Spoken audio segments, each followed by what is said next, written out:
Hello everybody, welcome back to the Benelux Speedrunner gathering. We organise bi-monthly gatherings here in the Benelux region for speedrunners. Due to the current situation surrounding COVID-19, we're currently doing our events online for the time being.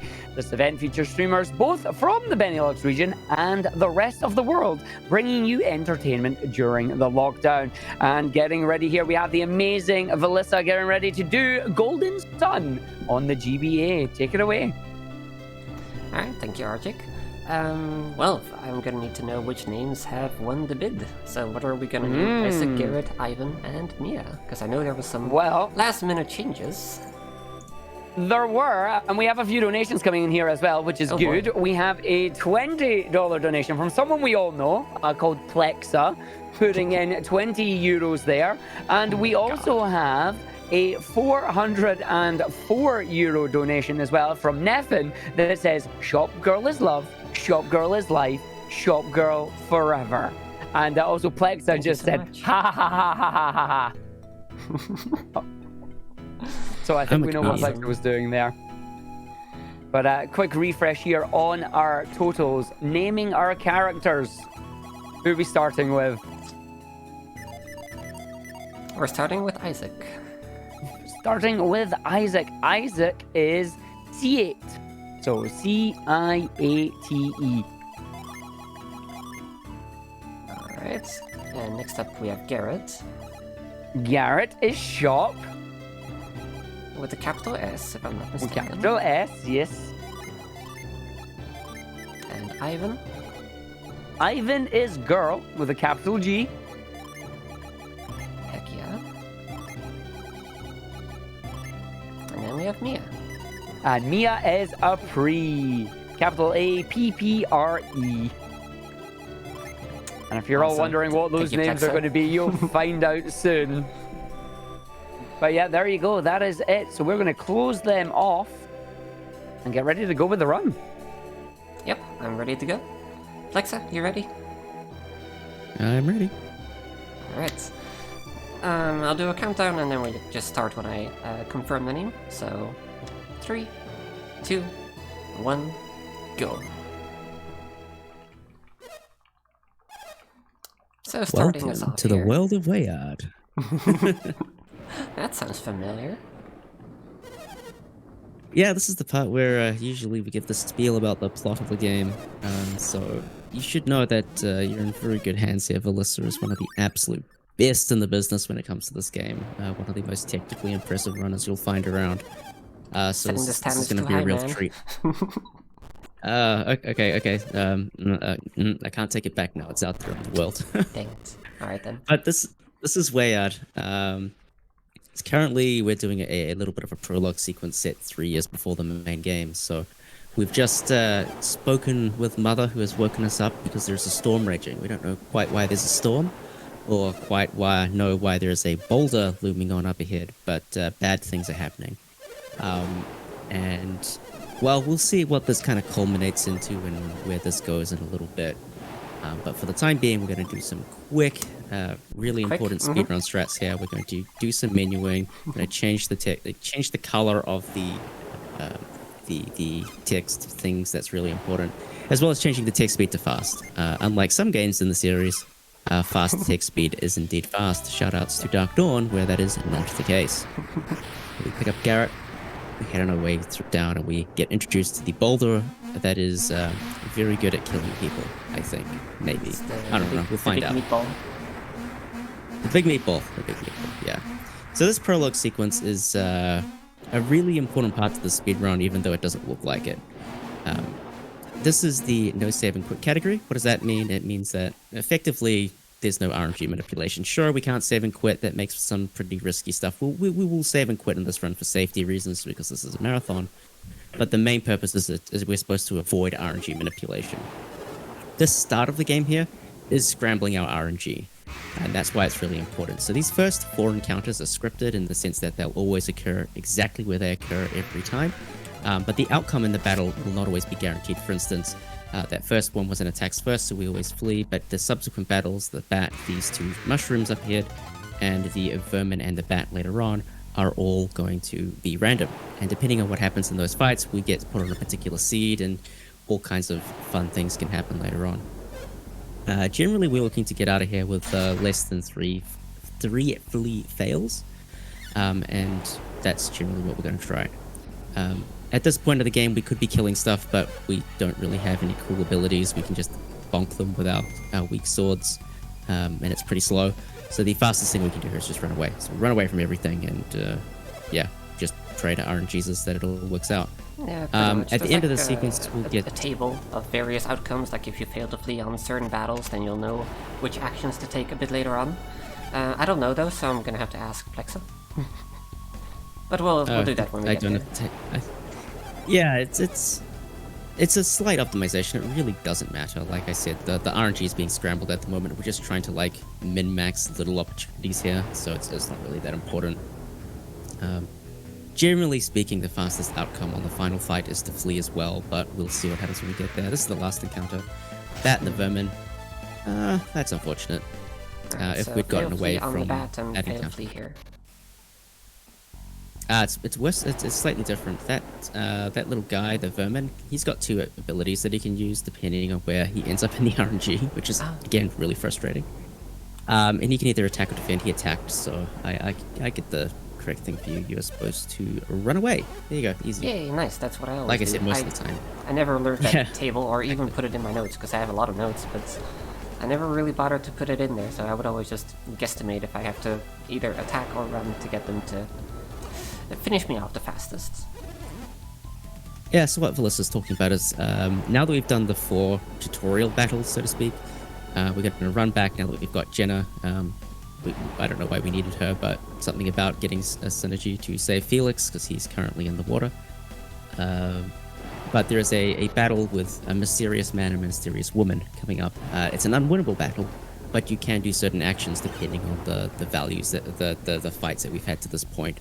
Basically, the actions enemies take in battle proceed according to what's called the battle random number generator, or BRN, and that increments sequentially. So, given certain actions, you'll get predictable outcomes. We're very quickly going to lose tractability of that because it's just going to go haywire once we get to the first dungeon. So. We really only track it during this part of the game for these slight optimizations. But anyway, the dudes at the top of the screen, they finally let go of the meatball, and now the meatball's going to cause some spaghetti, and everyone's going to die. That is Kyle and Felix and Jenna's parents. They're about to get smushed, and Felix is going to get smushed as well. And if you want to make sure they're smushed, stay until the end of the lost stage, or go look that up somewhere and see what happens. Yeah, that's coming right after, right? So you're gonna run the lost stage immediately after I'm done? Oh, one day. Oh, that would be so good. Or like trilogy, but like a relay? Oh, that would be great. One day we'll get the trilogy in. We're starting to get enough runners to do that. It's kind of cool. Here's a mysterious man and mysterious woman who are most definitely not Satoru Illuminati. But they have been ransacking a dungeon that we're going to visit later on, and they've actually caused the storm that we're currently experiencing and caused the giant meatball to cause spaghetti. And now they're going to beat up some helpless, what are you? You must be like 14 at this point. Some helpless 14-year-olds. Like they're 12, 13? Yeah, not old, basically. And they just death size us in heat flash and we die. No, we go down. We don't die. True, we faint. It's like Pokemon. They don't die, they faint. Yeah. And that's the prologue. And we're all very confused as to what happened. And then we fast forward 3 years later, living with the aftermath of the Great Meatball attack of 3 years ago. And you'll notice that Isaac's house, which is just up ahead, is still being fixed. Or some new holes have been put in there for some reason. For some reason, but this is one of the definitely have no idea who could have caused that. No idea.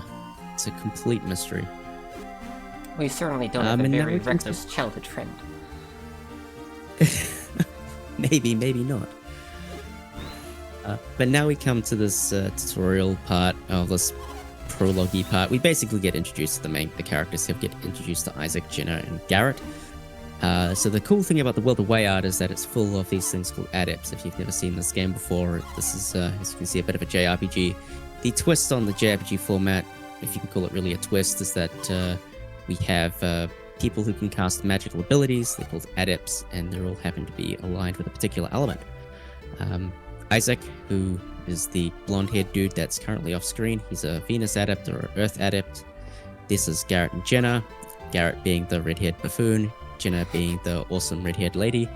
They're both Mars adepts or fire adepts. They can do fiery things. We'll see that in a little bit. And we'll encounter adepts of other varieties as we go along. Ivan and Mia being the two that will end up also playable in this game.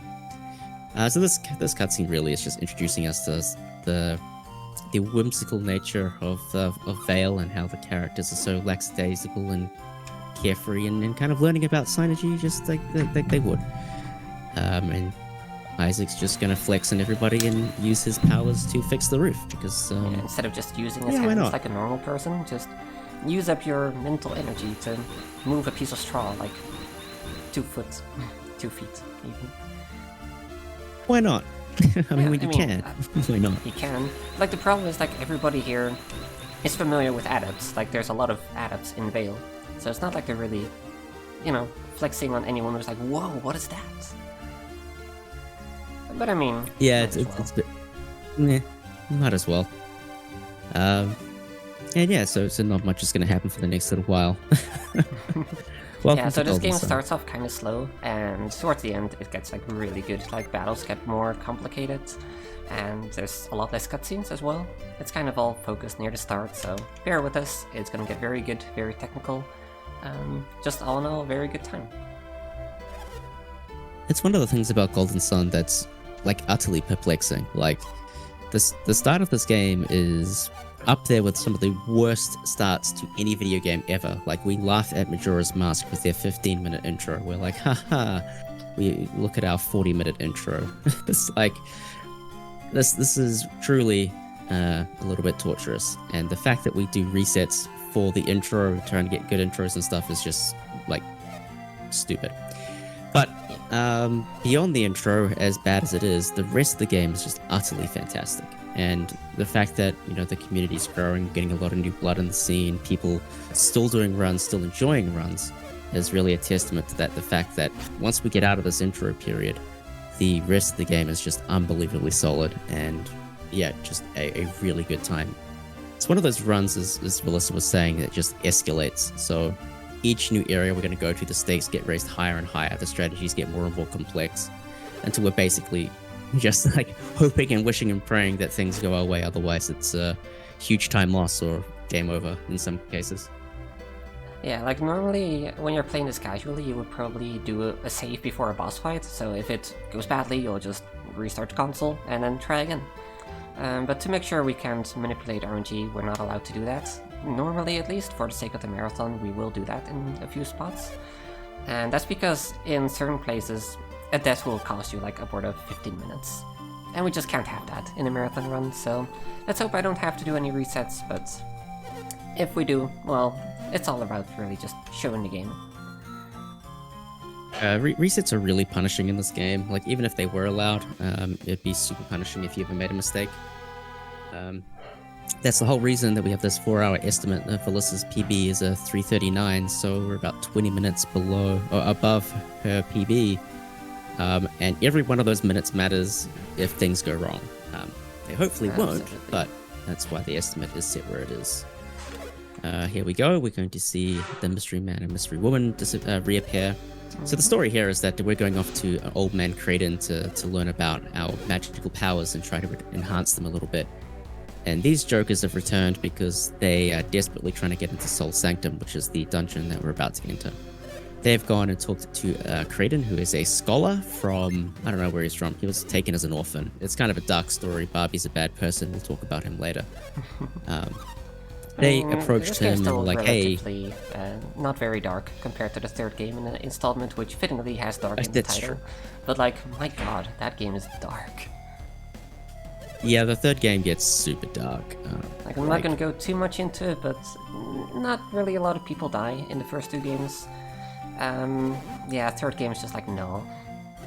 No, people die. The third game's like, It's bad. you die, you die. Remember this guy? You really liked him. He dies. It's like, oh, okay. So, yeah, Mr. Soros and Minardi came over to chat with Kraden, trying to work out the mysteries of Soul Sanctum, and have kind of got Kraden thinking a lot about the old Soul Sanctum mountain behind him. And he's got it in his head that he must go investigate to see if what he was told is true. So he's gonna persuade the party to enter the Soul Sanctum, which is a sacred part of Vale, the village that we're currently in. A place that is forbidden for people to enter because of some weird reason that's never quite elaborated on, other than it's sacred. I mean, I think it's also and we're forbidden gonna- because you don't want to cause another storm like Satoros and Minardi did. I would say that's reason enough. Potentially. Just not to let anyone else mess around in there. I mean, they'd have to get through the puzzles first, and we all know how bad NPCs are at solving puzzles. So. That is true. But anyway, we're gonna pick up some mithril bags, which will be important later on, and then we're gonna head on over to the Soul Sanctum. So a little thing about this game is, with no RNG manipulation, there's a lot of math in this run to try and work out how do you get through an encounter as quickly as possible. Because unlike the prologue, every encounter from now on will be random aside from boss fights for obvious reasons. Encounters can happen at any time. There are certain areas where you won't get encounters like towns, but there are also just randomly some areas where there's encounters are disabled for whatever reason. That's Also, relevant that guy is later on. very good at his job. He's Yeah, supposed he's to keep really us good out, at but- keeping you away. Yeah. He's pretty good when you go like a frame early, but other than that, he's useless. True, yeah, that happens sometimes. It's just like, I'm not even sure why he's going to the right side of the building, because no one can come from there. Like, literally you stand at the stairs, and you're good to go. Or stay behind the tree. It seemed to work out pretty well for him the first time, but... I guess he wants to Slot. stretch his legs, which can't blame him. So here's an encounter, and Valyssa's going to flee from it. So this math that I was talking about basically goes into working how you get through these encounters quickly. We work out basically on a per encounter basis what is the fastest way to do it. Is it fighting or is it running away? And surprise, surprise, running away is a very fast idea. If running away will work, it is always the fastest choice to make. And whenever we can run away, we will do that. Right now, the calculation that determines whether or not running away or fighting is faster is tilted slightly towards running away, sorry. So we'll just run away from everything until that calculation is no longer true. There are the back attacks and whatnot in this game. They're called attacks first and caught by surprise. Attacks first means you can get a free action, and it always means that a flee is guaranteed, and caught by surprise is the opposite. The enemy gets a free action and you can do nothing. Caught by surprises are generally terrible. They're at worst run ending in certain bad locations. And attacks first are always great, and if you can get them later on, it's truly amazing. By the end of the game, an attacks first can save you 30 seconds or more, which is kind of insane. ridiculous. Like, attacks first can't happen on boss fights, but it can happen on Jin fights, which we'll see later. Which is kind of funny because you have to interact with a Jin in order for them to fight you in some cases. But still, they can catch you by surprise and just get a turn on you for free. And one funny thing they can do is kill you turn 1, or like kill one of the characters turn 1, and then turn 2 flee. It's like the worst thing they can do. Well, I didn't want to say that. I really didn't want to say that, because now it's going to happen. Because it hasn't happened to me yet, so it's got to happen at some point. Also, these fleas so far are very, very good. This is some great Zero RNG right now. fails, Usually you're expecting to fail a couple times in here. Usually 7 encounters, there it 3 is. fails is usually pretty good. And the slimes I mean, just this is still a decided they great, want to head great out, early so game. Yeah, that's Okay. it. Still good. So this room right here is quite notorious in the speedrunning community because the encounter rate here is abnormally high. Yeah. As you can see, we've gotten 3 encounters since we picked up the chest. It's all kinds of awful. Getting a good rate, which is basically the time it takes to get the next encounter, can save a ton of time there. So at the end there, Valyssa got some pretty good rate, and she made it to the end all right. We'll talk a lot more about rate later on when it actually matters, when we can't start talking about encounter skips. We're going to do some quick menuing here. We're going to set some hotkeys. use our magical abilities to move a statue out of the way and put a jewel in. One of the cool things about Golden Sun is its puzzle-solving elements, so we'll eventually be using our magical abilities to solve puzzles. These are some pretty basic puzzles, kind of like tutorial ones, but there'll be some more complex ones later on, some really cool ones. This should be the last encounter, and it's a quad for enemies. Being a quad, that is pretty unlucky. Second try flee is really not that bad. I can't complain about this intro. Yeah, this is a really solid intro time. One really interesting thing about running away from things is that it's not guaranteed that every enemy will get an action. At least one enemy will get an action. They can just decide to skip their turn for whatever reason. Wasn't it at least one of the two reasons get an actually action? ends up being so fast. No, it's at least one. Okay. It depends on the size of the encounter, obviously, but yeah, you can get lucky. So yeah, one thing that's you'll also the see me interior. do is like I try to cut corners a lot. There's no penalty for walking into a wall, so when I'm walking across a wall that's like straight up, I might just be holding up and to the right, just to make sure that as soon as I can go to the right, I will just start turning to the right. That's one thing, and another thing is stairs. You can actually mount and dismount stairs like a step or two early. So you don't have to start like, if there's a staircase from the top right to the bottom left, you don't have to go all the way to the left to get onto the left side of the bottom step. You don't have to. So I'll often mount it from like an angle, just to kind of save on some small steps, like hug walls as closely as possible. Just generally try to take the optimal path. Yeah, stairs are a special beast. We haven't really spoken about them yet, but we'll have some staircases later on that are Yeah, pretty for awful. For some reason, you can find fast and slow paths on staircases, and it's like sub-pixel mumbo jumbo. So there's not a lot we can do about it. But some people in the community, like our friend FX, he believes there are some setups for it. And I don't know. I'm not convinced just yet, but it might be true. Sometimes So, I think that would be, because important there plot is a point. setup for like fast conveyor in Colossa, so I think it's something. No, there isn't. It's been pretty consistent for me. It's sub-pixels. Yeah, it's like 50-50 if you do the fast clip. We'll so come to that later on. somewhat reliable setups then. Doesn't have to be 100%. Yeah, it's sub-pixels. I mean, Agak, your own Sonic games, sub-pixels, they're awful, right? Back me up. I don't like sub-pixels. Oh yeah, I There we agree go. with you on that one. Yeah, They're for sure. consistent until they're not, right? Yeah, definitely. Like TLA also has some sub-pixel tricks, and Dark Dawn also does. So yay, fun. Yeah, and somehow I think Dark Dawn's got the worst of them. Yeah, I would 100% agree. TLA has nice swaggy ones, and this game just has, hey, can I get a fast staircase, please? Oh, well. So quick plot. We solved a puzzle off the left side of the room, and by dropping that statue into the floor, when we move these statues into place, basically we don't cause the storm and chaos and cataclysm. So it's implied that Satoris Minardi, when they got up here, did not solve the puzzle to the left. And so when they pushed these statues into place, they triggered the storm, triggered the giant meatball, and the second coming of the flying spaghetti monster, and it was all over. But for us, we're okay. We had Kraden down below, so if you even do try to solve it incorrectly, Kraden will stop you, and you solve the puzzle correctly by heading on over to push the statue in. So it's nice little attention to detail. Camelot, the developers of this game, are quite good at that attention to detail stuff. And It's kind of yeah, now we hit. It's kind of insulting that just pushing that one statue into the hole is enough to completely make the trap stop working. Like that, just that one thing, and then it's just like, oh, yep, free access into the inner sanctum, elemental stores, alchemy, chaos, everything. One statue. That statue has some funky coding with it as well. I've played around with these things more than I'd like to admit. And if you're behind the statue and you cast a move on it and push it into the hole, which you normally can't do, but you can do if you just clip out of bounds with debug mode or whatever, the game will actually forcibly move Isaac into position, which is very strange. There's nothing like that anywhere else in the game.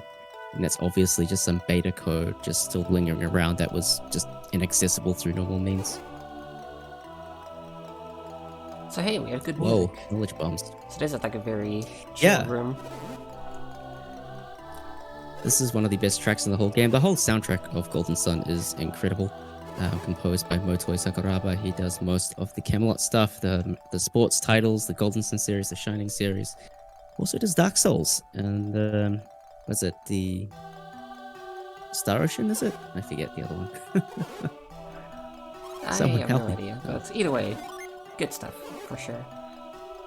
Yeah, he does great work, and I think Golden Sun and The Lost Age are his best work. Totally not biased on that. Yeah, not at all. You are right about Star Ocean. Yes, thank you. Also does the Tales of series as well. There we go. Bowie's rubbing off on me. Shoutouts to Bowie, Mr. Camelot. So, we're mostly I'll be mashing through text, which I'll be doing by mashing 3 different buttons, which I would love to show you, but my cable of my DS is kind of down there. L, R, and A. L and R clear text boxes just like A and B do.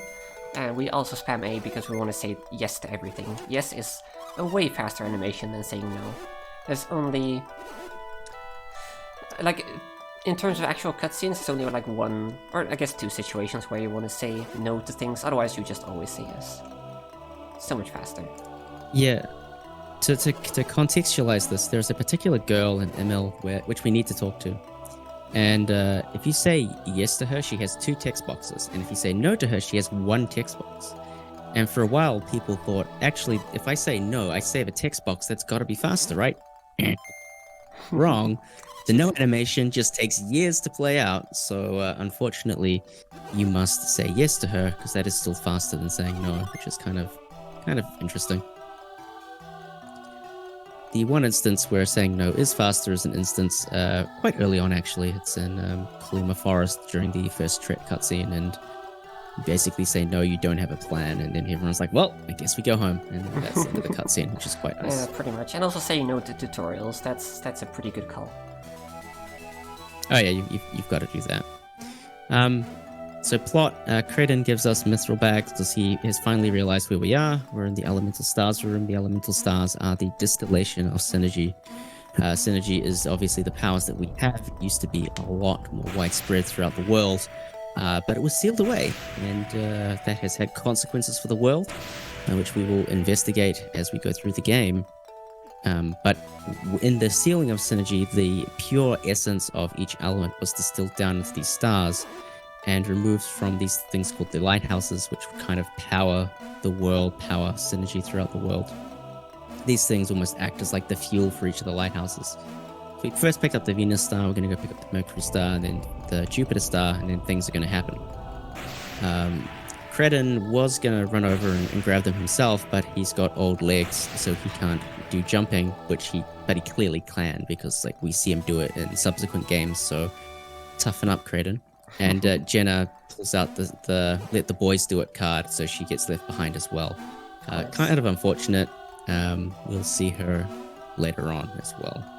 Isn't it also a thing that like these platforms are kind of slippery, which was like part of the reason he was struggling so much? Or am I imagining that? I believe it. I don't know if it's canon, but he didn't have his balance together. I'll give you that one. Yeah. So yeah, there's number 3, Jupiter. So within the community, we kind of each have our own favorite elements, and that can be for various reasons, either because of the adepts who are aligned with that element, or the Psynergy, which are aligned with that element. Maybe you just like the color. I've got to say, Jupiter has been winning me over. Jupiter is a very good element, and I say that because Dark Dawn has the best Jupiter adepts. They are fantastic. Yeah, I've been Team Jupiter all my life, actually. Since I first played The Lost Age, I always preferred the faster characters that did more magical things, less of the brutish people who just whack people with clubs. Shoutouts to Garrett. And Jupiter's just really cool. The aesthetic is really nice. Like, we won't see it in this game, but Jupiter lighthouses are really aesthetic. And the Djinn of the Jupiter alignment are really cool as well. They got abilities, even in this game. We won't see it, but Kite, allowing an adept to take 2 actions instead of 1, always seems really powerful. Spoiler, really it's nice. Not. Haze is super cool, yeah. Again, not very useful, but super cool. I mean, casually, you're like, oh my god, Haze is the best Never. But It's yeah. good for us still. Like, we're still using it in the Chaos Chimera fights. No, And we're not. We TLA. cut it. Remember? We cut it. It's gone. Wait, did we cut Haze as well? Goodbye. Man, I've not been keeping it. Yeah, Haze is gone. Man. Yeah, Haze is just fodder now. Now it's all Fleet. Fleet's the good boy using the agility speed up. Yeah, Haze is gone. Dang. But the one that's actually just universally agreed upon as being the most powerful Jin in the series, LOL. Yeah, spam it. I know it's cool. It's fun to say. It's fun to type. Yes. LOL is unreal. Like even casually, you know it's busted. But that's why I like Jupiter. Team Jupiter. Yeah, so let's talk a bit about the Jin while we're at it. Like, we haven't encountered any yet, but they are like a very integral part of the game. As we've been talking about, they each have their own special effect. So, Fleet, for example, makes the whole party twice as fast. Haze lets one party member not be affected by any attacks for one turn. And there's like a lot of different Jin. So there's also Protective Jin. The first of which we'll get is Granite, which we'll get pretty early on in the game. It's a flat 60% damage reduction for the entire party on one turn. So, as you might imagine, very important because we're going to be quite underleveled throughout the run. I can tell you've been playing a lot of Dark Dawn because that's Bark. 50%. Granite is 10% worse. Yeah. Dark Dawn does some weird things with the Jin and it gets confusing. There's been a huge surge in Dark Dawn's popularity, if you can't tell from this discussion. Spearheaded by Valyssa herself, actually. She's just opened our eyes to what's possible. Yeah, you did things, which has led to things, which is just, you know, we're 2 hours faster than the old record now. Fun things. It's been a lot of things happening. So one thing that's still in my muscle memory from Dark Dawn, which, well, I'll stop talking about Dark Dawn for a bit after that, but if you want to flee, you input left instead of right. Compared to this game where you press right, so I'm definitely gonna mess it up. I'll end up in a status screen like at least once, I'm sure of it. Oh yeah, I do that all the time. Like TLA as well. There's a bit where you've got to go 2 spaces instead of 1, and it just trips you up every time.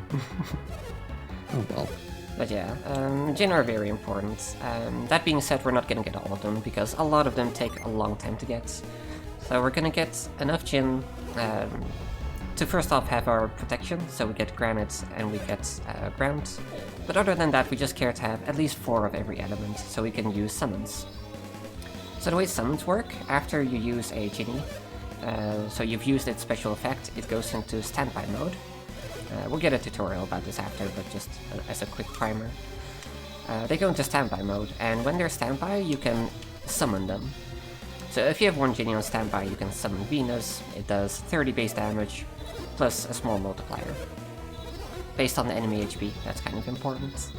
And then it goes into recovery mode, and then the turn after that, you get it back to use again. If you have 2 Jin on standby and you summon, that's 60 base power. If you have 3, then that's 120 base power.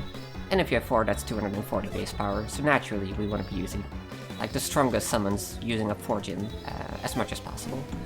So we get 4 of every element, and then we also get Flash, which is also Protective Jin. And like I said, we get Granite and we get Ground for protection. And that's really all we so there are need. 28 Jin in the game. Yeah, there are 28 Jin in the game. We end up with, was it 18 of them. The general theme is get Jin as quickly as you possibly can. So we'll pretty much get all of the Jin sequentially up until Spritz, which happens about halfway through the run. We will skip that for hopefully very obvious reasons there. But otherwise, we're basically grabbing whatever Jin we can until we have 4 of that element. And the only 2 extra that we pick up are both incredibly busted Jin, being Ground, which Valyssa already said, and Flash. They're both like just essential to this speedrun. Yeah, for So sure. yeah, we've got that to look forward to. I want to give a special shout out to Ground because of its Dark Dawn design being adorable. It's super chunky. It's just like a big bloated creature, and I just love it. It's too good. Oh man, Ground is snuggly. Like you could fall asleep on that. I want a Ground plush. He's a big boy. Yeah, that's You heard one it, thing folks. that's like really cool. Like they gave every Jin a unique design Whereas in this game, like every Venus gene looks the same, every Mars gene looks the same. Yeah, that's like a really nice way to give You can tell we're character. really keen on Dark Dawn right now I know. because we just I can't said get I was off gonna the stop subject. talking about it, but here we are. I've just been wishing it's a I had really the cool time and game. energy to play it. It's been so exciting. All right, I like, want to get the my run one. use- I want to get my one Dark Dawn complaint out of the way. Okay. Okay, My one yes. Dark Dawn complaint. Motoi Sakuraba, amazing composer. This song right now is still good, right? This isn't Elemental Stars, but like it's ominous, it's spooky. I mean, it's if this is like an average or a bad track, this is a great game for a soundtrack, right? Like, this is a banger. In fact, you can pretty much name 5 tracks randomly in across Golden Sun and The Lost Age, and I'd probably look at that list and go, yeah, I could believe those are your top 5 tracks, just completely picked at random. I can't say the same about Dark Dawn. I'm sorry, Motoi Sakuraba. Yeah. There are some themes in that game that are not particularly good, including generic dungeon theme number 1, and for some reason generic dungeon theme number 1 is used in like half of the dungeons. It's Yeah, super that's so frustrating. sad. There are great tracks in that game, but why is that one theme played in like 5 different dungeons? I'll never understand. Anyway, rant over. That's it. I'm Yes. done. Dark Dawn is a good video game.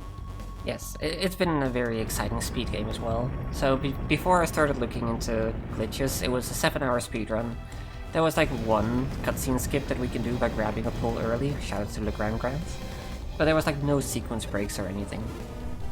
And then I was literally just like looking around, looking for stuff that looks kind of janky, see if I can break anything, you know? So I found this like black seam in the world map, because the world map is huge, it has to like load in chunks. So I saw this seam, and I was like, that looks weird, what if I just grind my face into it? And so I did. And then it popped me into the seam onto the mountain, and there we had our first out of bounds.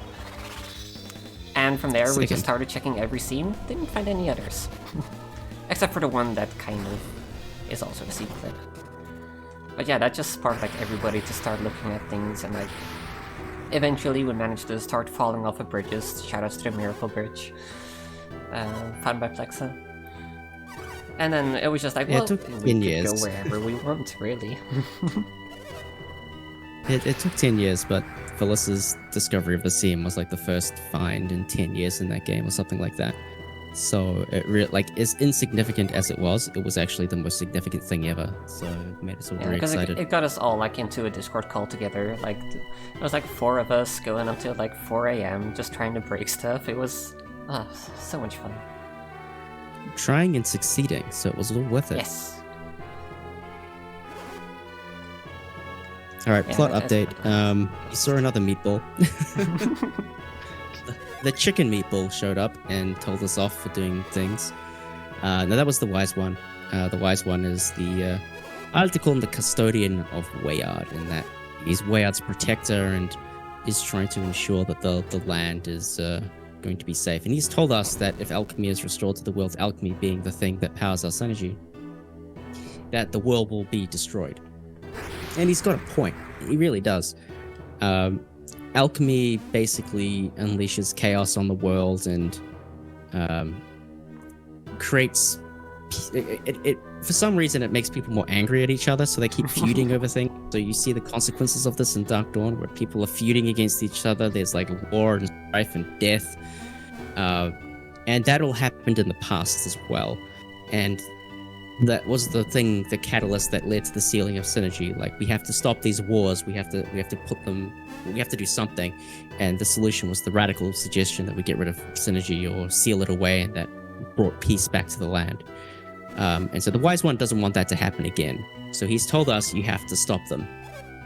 Them being Satoros Minati and Alex, blue-haired guy, and Felix. Oh, he's not dead. Yeah, he's got a mask on. So they have taken the elemental stars off us. They stole 3 of them, then told us to go get the last one because they're a little bit wary that something might happen upon taking the last one. You know, they've learned from experience. So they steal our stuff. We pick up the last star, then everything starts to erupt and the wise one shows up.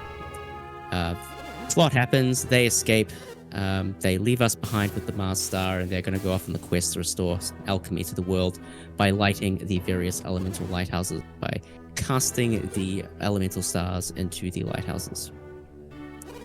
And then the Wise One gives us our mission, we leave, and now we're explaining to the Elders of Vale exactly what's just happened to us. So, if you thought we were done with cutscenes, there's about 5 minutes of cutscene, 4 minutes of cutscene left at the point. And then we get to the world map. Exciting. There is a bad ending here that we could show off, but we're just equally as likely to just quit the game entirely, and then we're back to square one, which we don't want to do. Yeah, you can return after the bad ending, but there is a chance that we mess up. So let's not do that. But you can. The healer is basically going to tell us, "Hey, do you want to take on the man saving the world?" It's this yes/no here, I think. Yeah, right here. And if we say no, we don't want the mantle, he'll say, "Fine, that's all good. I understand. You're only 17 or whatever, or 16." And then if you leave the sanctum, the game ends, and that's the bad ending. Yeah, it's the best category though, because you get all the cutscenes and none of the gameplay. Clearly, it's the best category. Yeah, I should mention another consequence of save and quit, and that is it allows the use of a glitch that can take us out of bounds. There will be some out of bounds in this game. No, there won't. There will be some glitching in this game. Nothing quite as dramatic as what we've banned through the save and quit thing. But with save and quit, basically you can skip all of the interior. So all of those battles that we did on the interior, we don't do any of them in any percent with save and quit run. And that makes band ending particularly good because you deal with the 4 random encounters at the beginning of the game, and then cutscenes for the next 30 minutes, and then run over. Yep, it's like you get to the 3rd room, Cool and then category. you do a save retreat warp there, and then you're out of bounds, and then you go to the final room of the dungeon, and then you don't get an encounter in that last room. Easy. Easy game. Can I jump in a second? Of course. Oh, absolutely. Nice. All right, we got a few donations coming in for you. We got a €10 donation from Pure Spirit. Yo, This says, Pure Spirit. "Let's go! Good luck, Valyssa." Oh, and Plexa. Shouldn't forget him, really. You got this. Yes, Thank they you, do. thank you. Thank you. You could say they're quite adept at this game. I've been holding on to that for a while. I'm sorry. We also have a €5 donation from Cypherus Kane. That says, "Can the Flareon be moved so it is visible on the camera, please?" Valyssa's I can blocking move. it. But you I can... pointing to it. We're like, "Oh, Flareon, we love Flareon." I was struggling to find a way for them to sit because they have tails that also point downwards, so they can't just sit on any flat surface. Like the tail has to be hanging below the edge. Somewhere. It's very troublesome. Like the Vaporeon's got its tail like in the cushions of the couch. It's not easy. But I can give Flareon some screen time. Just moving between them all, just one side's Vaporeon, the other is Jolteon, and Flareon's in the middle. There's also a cat in the cat house. She's just very dark and you can't see her. But she's there, I assure you. She is hiding away. Isn't it right, Daisy?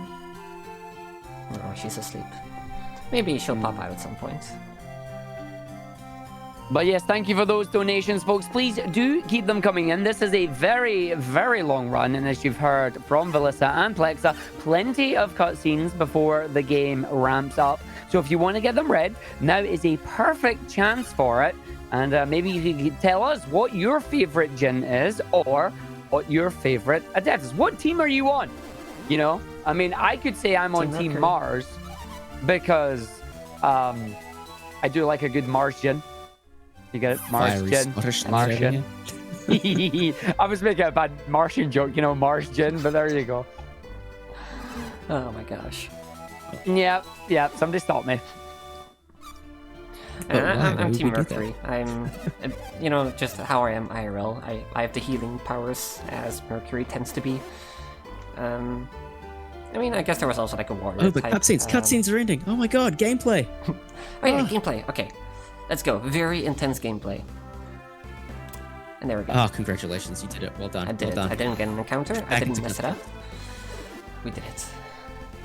The safe haven of cutscenes. Yeah, so the reward for leaving the Gauntlet of Cutscenes is in fact another cutscene, such as the Way of Golden Sun, but that's okay. Yeah, shout out to Flint. Now we get to learn Flint about he's kind of a jerk in this game because he doesn't let you skip the tutorial.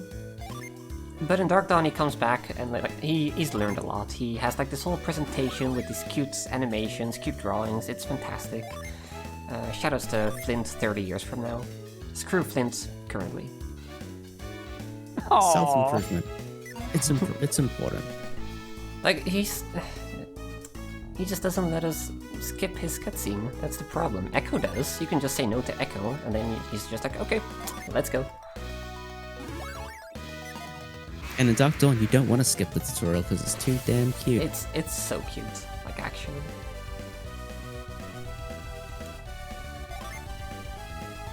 So there's a fun fact about this tutorial, other than it re-explaining all the things that we've explained to you about the Jin mechanics and whatnot. And that is if Garrett, you're currently shop, is in the first position, you save half a second for an inexplicable reason. It's not enough time save to justify moving him into the first slot, but it's a thing. Yeah, also funny if you manage to escape Vale, which you normally can't, only with hacks, but if you manage to escape Vale with Jenna, she attacks. Unlike Garrett, who defends here. It's kind of interesting. So the one thing we didn't touch on here is how Jin can affect your classes.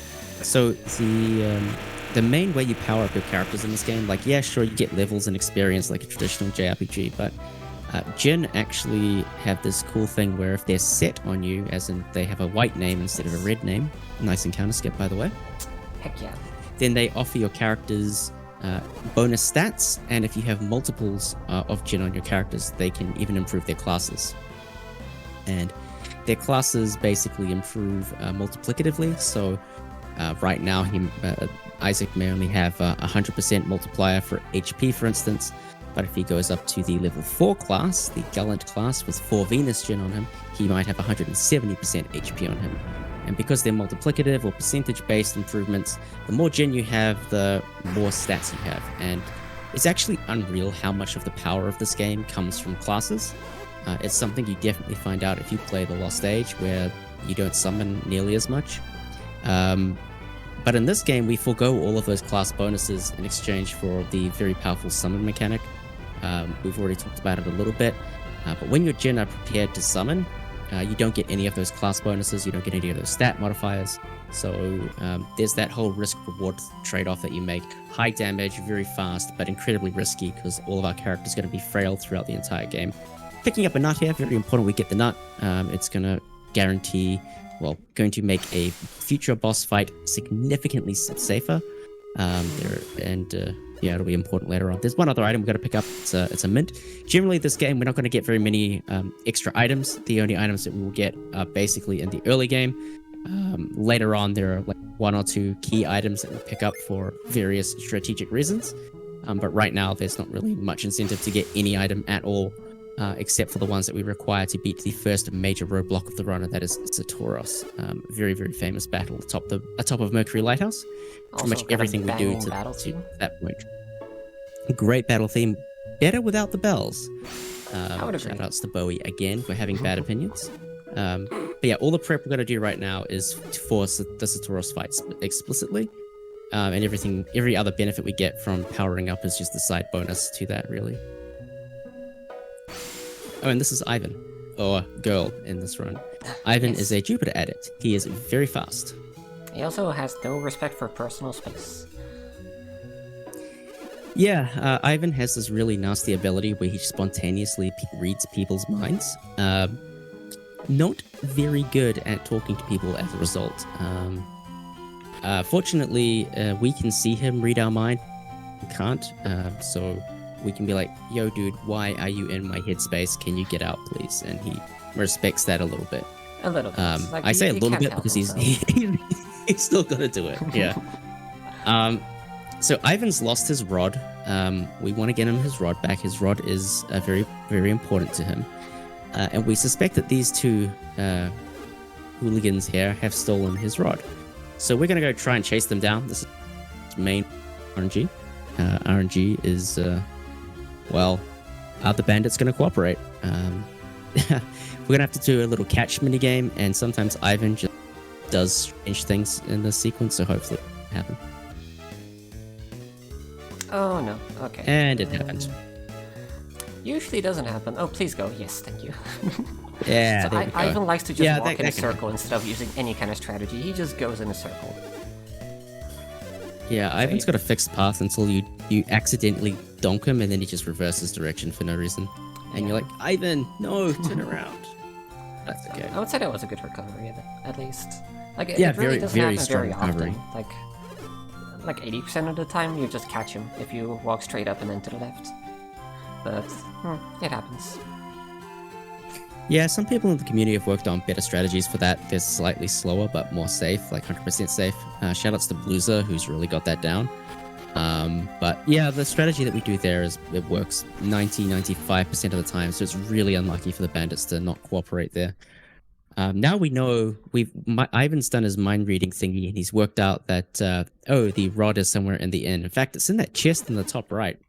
But there's this dude who's been tied up. He was guarding the ladder, but the bandits, they kind of tied him up and stuck him in the attic. There's some nice attention to detail that some people in the community like to rave about, but we're not going to here out of respect of them. And instead, we're going to talk about the bandits fight. So the bandits fight is really interesting. It's the first major fight it's a boss battle. It's a compulsory battle. We must fight them. So the strategy is pretty straightforward. We're going to deal as much damage as we reasonably can, as quickly as we can. Like, surprise, surprise. There's very low risk of dying. However, it is entirely possible if certain abilities are used. The main thing that we're looking for here is the number of herbs that are used. Herbs are an item which heal 50 HP. We don't want to see herbs. The bandits have 4 herbs. The purple guys have 1 each. The orange guy in the center has 2 of them. The orange guy can only use the herbs if the smoke bomb is first used. So we're going to do Venus, Flare, and Ray, the most damage we can do in the first turn, and then we're going to hope that no herbs are used. Smoke bomb is already used. That's a bit of a shame. That means the herbs from the orange guy are on deck. Now, if they're going to use herbs, we want them to use it on the purple people. That's fine. And attack. That's absolutely fine. Herbs on the purple people don't actually lose turns in the fight, but it does make the fight a little bit slower. Hey, there it is. Okay, now the orange guy. Orange guy's used his herb. That's good times. So the left guy should die. Oh no, he herbed himself. Never mind. He will die eventually. He'll die after the flare, I think. And red guy was defending once. But that's actually fun. Nice. Fun. This is actually very good. The thief glowered ferociously, as in he did nothing. And we have a pretty strong recovery here from Valyssa. Hopefully well, there it is. Unfortunate. So this is the 3 herb fight. Pretty unfortunate, pretty slow, but all in all, it's whatever you can do. Nobody's gone down yet. Nobody went down even. So that's pretty nice. Yeah. The one thing that can really mess you up in that fight is if the orange guy uses Slice, and Slice decides to proc. Slice has a random chance of dealing double damage. If the double damage procs on somebody, usually they're going into mortal HP or peril HP or whatever it is. Their HP goes yellow, death. And if they get attacked by any of them, then that person's likely to die. It didn't happen, so all in all, we call that a win, don't we, Yeah, Melissa? just note to self, don't forget to heal after the fight. I survived the fight, barely, and then ran out of town, got an encounter, didn't flee, and then, oopsie, run back to town to revive we've all done Garrett. that. Oh my god, it's happened We to have me so all much though. done that. Yeah, I'll do my best to remind you. So now the mayor shows up and he's like, aha, these hooligans have stolen all our stuff. Let's go see what they stole. And surprise, surprise, all of the things that were missing around the town. You can go around the town and speak to people and they're like, we're missing that thing and that thing. And they're all here. So, yay, we saved the day. Go us. And I'm gonna go to But we're jail. rewarded with cutscenes. They go to jail and we're rewarded with cutscenes. Surprise. It's a weird reward, but okay. Fantastic. So Ivan's going to get back his rod, and then his quest is considered complete. Before we entered this town, his, I guess it's his master or his adoptive father or something. I don't know. Something like There's that. some relationship there. He left Ivan behind because Ivan was trying to find his rod. And he's like, well, I gotta go. I gotta go back home. So he tried to go home, but the eruption from Mount Aleph, or Sol Sanctum, took out the bridge. And because the bridge was out, they couldn't go back to his hometown, so they went north to Lunpa. We're never going to go there in the speedrun. All you need to know about Lunpa is that it's bad news bears, and he's captured, and he's a bit hungry. If you do go there, he asks you, is it time to eat? Clearly, he needs food. Send food. Send meatballs and spaghetti. Yeah, that's... And meatballs and spaghetti monsters, yeah. So that's that. Ivan's going to go off to Limpa and try and save his... It's not going to work out very well for him. And, well, guess what? He'll team back up with us in a moment. Conveniently, he heals on the way there and back, so that's quite helpful. So any damage Ivan has incurred on this fight is completely irrelevant, which is, yeah, it's a pretty useful fact. Yeah, Meanwhile, nice. Valyssa's going to do something really important, after healing Isaac and Garrett, that is. She's going to go and pick up a Water of Life. If you visit a lot of the game facts guides for this game, they will tell you about this Water of Life. Because casually, what you do is you get the Water of Life, it's worth 2,200 coins, and then immediately you sell it in a shop to get those coins. And then you can go on a massive shopping spree. And guess what? We're doing game fact strats, we're going to get the Water of Life in Yes. town and buy a ton of armor. But only after we clear a kind of dangerous, sometimes deadly cave. Yeah, So we're going to be armorless for a little bit longer. Yeah, the upcoming dungeon is it's not that bad, but it's bad. Oh, and Valyssa uses the mint on Isaac. Ooh, I don't know if you're still doing that. Mm-hmm. I still really So that like mint it. is... Serving me very well. You're entitled to your opinion. So that mint is kind of interesting. That mint is useful on either Isaac or Ivan. There's an argument for Mir as well, but it's not as strong as the other two. By minting Isaac, what that guarantees is A, Isaac will outspeed Forge, which is a Mars Djinn, which we'll fight in this next dungeon here. Still going to flee from encounters because it's fast to flee. And it's going to allow some outspeeds in one of the next dungeons. The trade-off is that Valyssa is going to require Ivan to reach level 7 later on, so we'll be tracking that as through the run. So up to Goma Cave, what we're looking for here is one... And we want to fight one high experience encounter in Goma Cave, and then we'll run away from everything else. So running away from everything is indeed faster in Goma Cave. However, by taking one strategic high experience encounter, both Isaac and Garrett will reach level 3. And if they reach level 3, A, that gives them more survivability, B, it makes the upcoming Djinn battle a lot more manageable, a lot less risky, because the Djinn battle is basically a mini-boss in and of itself. It's a very dangerous encounter. It has an ability called Blast. Blast basically two-shots anybody. It's incredibly scary, but being level 3 gives us a priority heal with Isaac, as in Isaac will go before Forge and be able to heal any damaged, and that makes the fight consistent. So we've got our eye on ice peels for that encounter, and we'll see what happens if we get it. If we don't get it, there are some backup strats. Hopefully we don't have to use them. Oh look, Ivan showed up again, by the way. For some reason, he's shown up. He couldn't get into Lunpa, so he came over here because he saw it in our heads that we're on this quest. And he's come to join the quest. So Ivan, or in this run, Girl, has joined the quest and has shown us his new ability, Whirlwind, gets rid of these vines. Like we said, there's this puzzle element to it where you use Synergy to solve puzzles, and we're going to use Whirlwind right now to get through the viney cave and into Goma Cave properly. Cool. Yep. And I've also standbyed Flint, which means I can now summon Venus, which is going to be a very good way to take care of encounters here quickly. And this is kind of a big encounter. We want like 3 enemies that are like decent XP, preferably. So yeah, I said before, like you can use a Jinny's in battle ability to get him into standby, or you can also just press R in the Djinn menu, and then you also get the same effects. So we're going to be doing that a lot, because we don't really care about the effects of the Jinny themselves that much. Usually we just want to get the summons. So now's a good time to talk about how Flee works. Basically, it takes your average level difference and compares it to the enemy level difference, and whatever that difference is, it multiplies it by 5 and then adds it to 50%, and you get the Flee chance. So if you're, in this case, -2 levels below, these skeletons are about 40% chance to run. Well, here's a good encounter. We'll take this and gives you enough experience.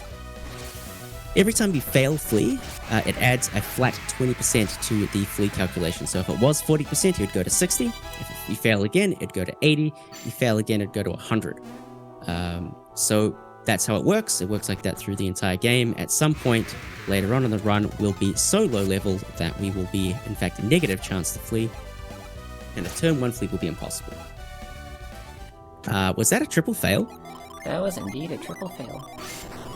So that is incredibly unlikely. So like I said, the base chance is 40. So that was a 40% times 60% times 80% likelihood to happen. Well, no, sorry, the other way around. 60, 40, 20% chance to happen. Basically, it's not very likely, but law of large numbers says that unlikely things are likely to happen in the game. So, unfortunately, we've all seen this thing happen. Upcoming is Forge. Here's Forge. We have a very particular strategy for Forge. We're going to do Flint Attack Array. And then depending on what happens here, we'll either defend or use Cure. So Blast, that's the ability we don't want to see. It targeted Isaac, we're actually completely fine, so we should just defend this one out. Yeah. Still gonna. Okay. This I really didn't have to, I know, good. but then I don't have to heal after battle. Oh, nice. Awesome. Ooh. RNG. So that's a fun little mechanic called fleeing. For some reason, Jin can run away. And when that happens, everybody gets sad. Pretty much. Yeah, Camelot removed this feature in Dark Dawn, thankfully. But Only in the for first two games, that's not on unfortunately. overworlds. Yes, only in the dungeons. Flare is still spooky. Heal Ivy. Yeah. Getting confused. Okay. Yeah. Alright, good RNG. Nice. And now Easy, we get Phoenix to so- do the final blast, which means we don't get the elemental power-up animation. So that saves, like, I think, 3 seconds. Way less than that, it's like half a second. It's not that big. Was it? I thought it was like 180 something frames. Oh, never mind. Don't think so. It's some time. It's always good to end with a kill power up, which is always preferable. And there we go. That's basically Goma Cave. Hopefully we don't get a second encounter. And now we just leave the dungeon and we move on to Bilibin. Bilibin's the next major town. That's where the Water of Life is going to come in handy because we're going to sell it. The Water of Life is a revive item. Revives are very precious in this game. If somebody dies, there's no good way to revive them for the entire run. Waters of Life are the only things we'll have to revive, and we're only going to pick up 3 of them in the entire run, excluding this one, which we're going to sell right now. So we're going to sell off the stuff, and then we're going to buy some weaponry, because weapons are good. We need to deal damage. There's more than a few fights which rely on these weapons being purchased. And then we're going to buy armor for everyone.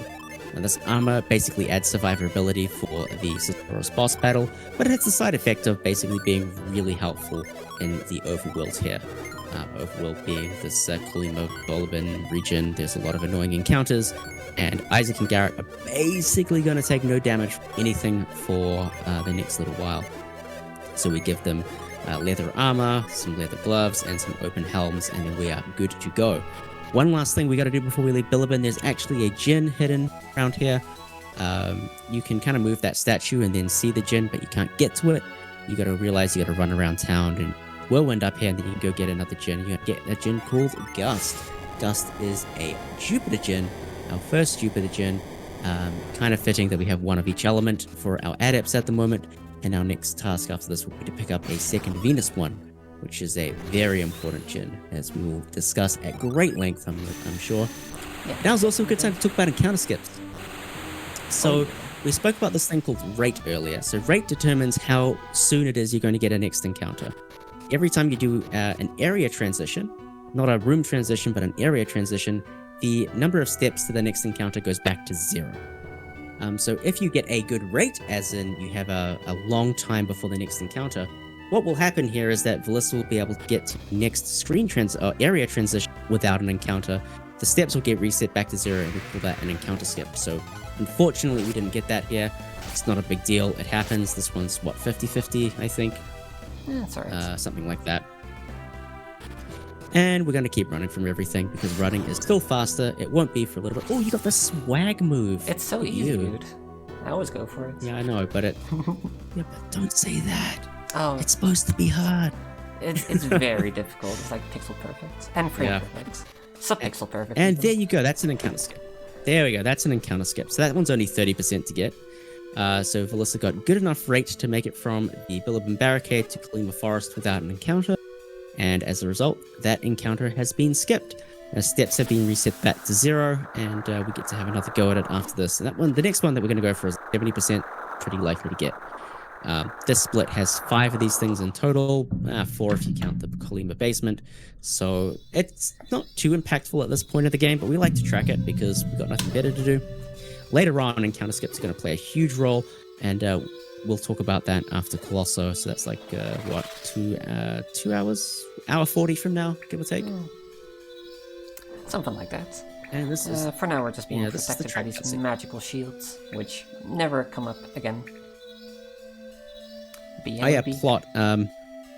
Lord McCoy, aka a dude based off of the story of Macbeth. He's kind of being told what to do by his wife because, again, takes inspiration from Macbeth. He's noticed that the people in the next town over have turned to trees, so he's like, go look and investigate this.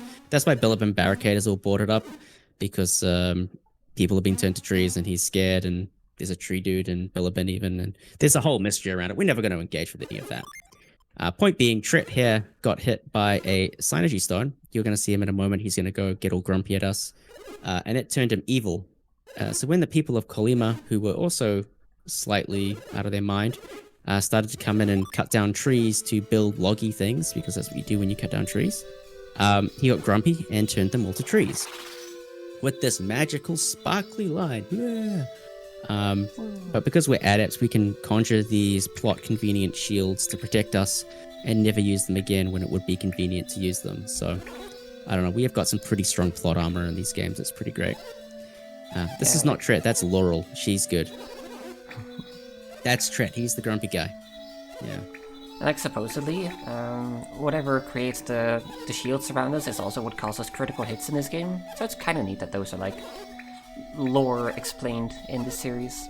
I think they only bring... Actually, do they ever bring it up, or is that just like a fan theory? I've never heard of this before, so really? I'm going to say it's in the manual, because I've never read the manual, yeah.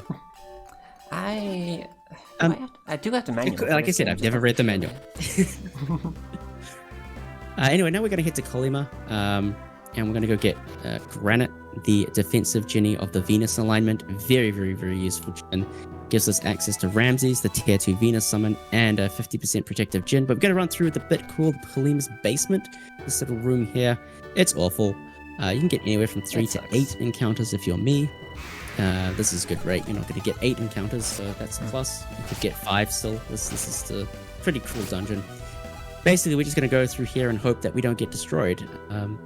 Your Synergy does not regenerate here. Usually it regenerates town.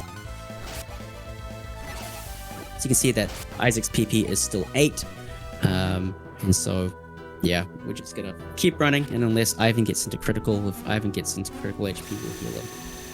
I do like to have my Ramses on standby, just in case I get an encounter with ghosts, because ghosts are really slow to fail to run from. Something like that. I only go for it sometimes. It really depends on my mood. But yeah, for the see, this is the move, Rumble. It takes a while. Yep, and there's really nothing we can do. Like, once you commit to fleeing, the best strategy is pretty much always to flee, which is super annoying because it always fails the second time you try it, even though it's this statistically correct play. It's not a bad basement. That's pretty good, all things considered. It's alright. I should have definitely not set Forge yet, because I am gonna have to do 1 round of healing. So that's the... Let's talk about Gust. I said Forge, but I mean Gust. So we have Gust, the Jupiter Jinny set on Isaac, and this brings him into a class that's even faster. So in the upcoming cave, I'll be able to outspeed enemies so I can kill most of them before they get an action, because they're very, very annoying enemies. Oh, hi, that's fun. Caught by surprise. Cool. Yep. So we got back attacks. Hopefully they don't triple into Ivan. They haven't, so this is fine. I think one thing we should touch on really quickly is the fact that we've just made this detour through Kalima, and the game expects you to go and fight Tret at this point. We're not going to do that. It's slow. You may have done it casually. we literally just do that detour to get granite. It is so much faster to get granite now. Double caught by surprise. That is unlucky. Oh, come on. Good. Oh, wait, that's gonna... I'm gonna use my throw. Yeah, that's a good call. Picking up granite at this point, it may be a huge time investment, but that time investment is pretty much entirely made up by the time we get to Emil, if not Mercury, at the end of Mercury Lighthouse. That is before we even factor in the Satoros fight, which is also significantly faster with granite. So manipulated any percent runs will just skip granite and just you kind of YOLO things. Well, not YOLO, but manipulate things to their advantage and win. We don't have that luxury. Picking up granite is the practical choice, although not outright fastest. Now, Bilibin Cave is the point of the run where things turn around. Now we actually want to fight things. So as you can see, we're using Ramses, we're using Ray, and Ramses pretty much everything, with some exceptions. Like this troll is a bit annoying, so we got to do some special targeting to get rid of it. Yeah, if the troll's in the middle, it's completely fine, because it's on the side. We don't have much of a choice. And what we're doing by setting Gust to put Isaac into the Apprentice series, it basically gives Isaac a boatload of agility and allows him to outspeed everything. So we can get off a Ramses and a Ray before enemies get in action. So for instance, this Ghoul, he's not going to get in action. So we'll use Ray, we'll use Ramses, down, everything is right in the world. There's one particular encounter called the Ooze, where minting Isaac gives a slight advantage, where it allows Isaac to clear that encounter without them being in action through the whole dungeon. Oh, nice. That was a very good rating. We didn't see them. We didn't see them, so that's nice. Here. Oh boy. A quad in Enel Overworld. Yes. I'll take it. This is the worst encounter you can get in the Overworld, because gnomes are very fast. And unless Isaac has got a lot of levels, they will always get their actions off, which makes this always a very slow fight. The Mauler is also very dangerous. If it uses the ability Bear Claw, people will die. So it didn't, we got lucky. Isaac also rolled a high agility. There is a slight randomness to your agility. You can roll it to 60% bonus. So that's why Isaac was able to outspeed on the second turn, but not the first turn. That's fine. It's a pretty high experience encounter to get. Very nice to see that, given that you need to get level 7 on Ivan before Satoros. Quite nice. This encounter is free. Setting Gust on Isaac. Goddamn. Yeah, setting Gust on Isaac there is so powerful, because that encounter there, neither action. If we did not have Isaac in the Apprentice class, that would not be true. So that's quite nice. So we're going to speak to this girl. This is the girl where 2 text boxes come up by saying yes instead of 1.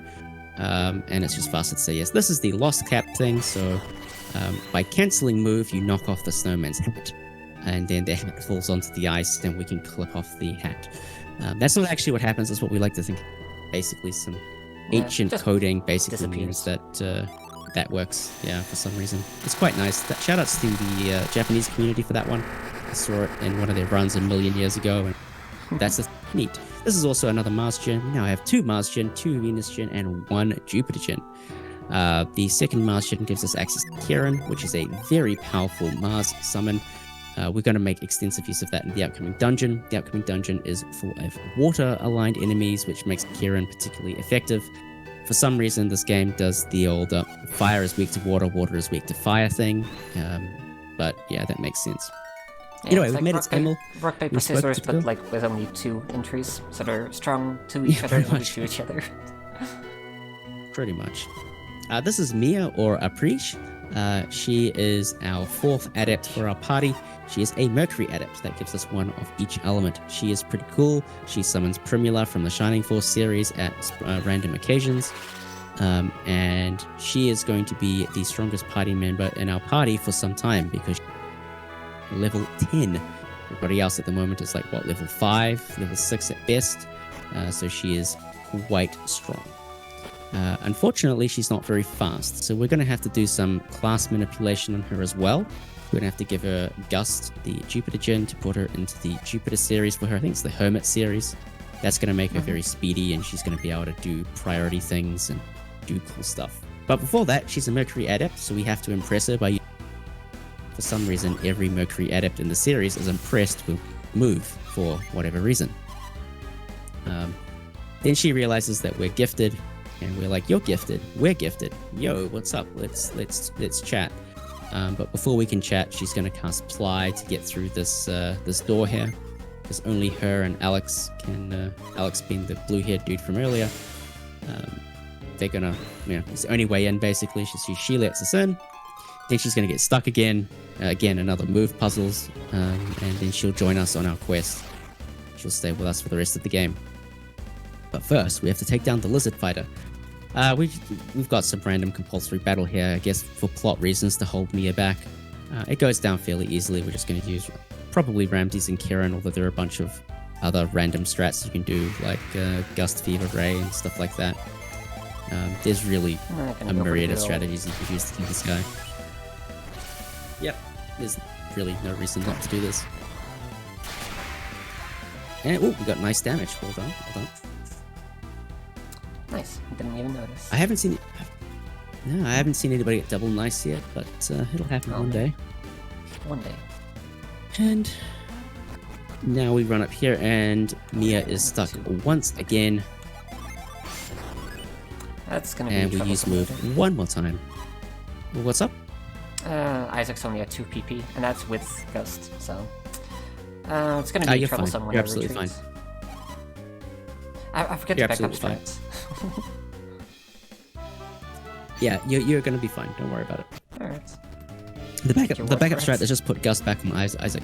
So retreat glitch. Whoa, new thing. We haven't spoken about this. Notice how Isaac ended up in a different location. So the retreat spell has already been used in this run.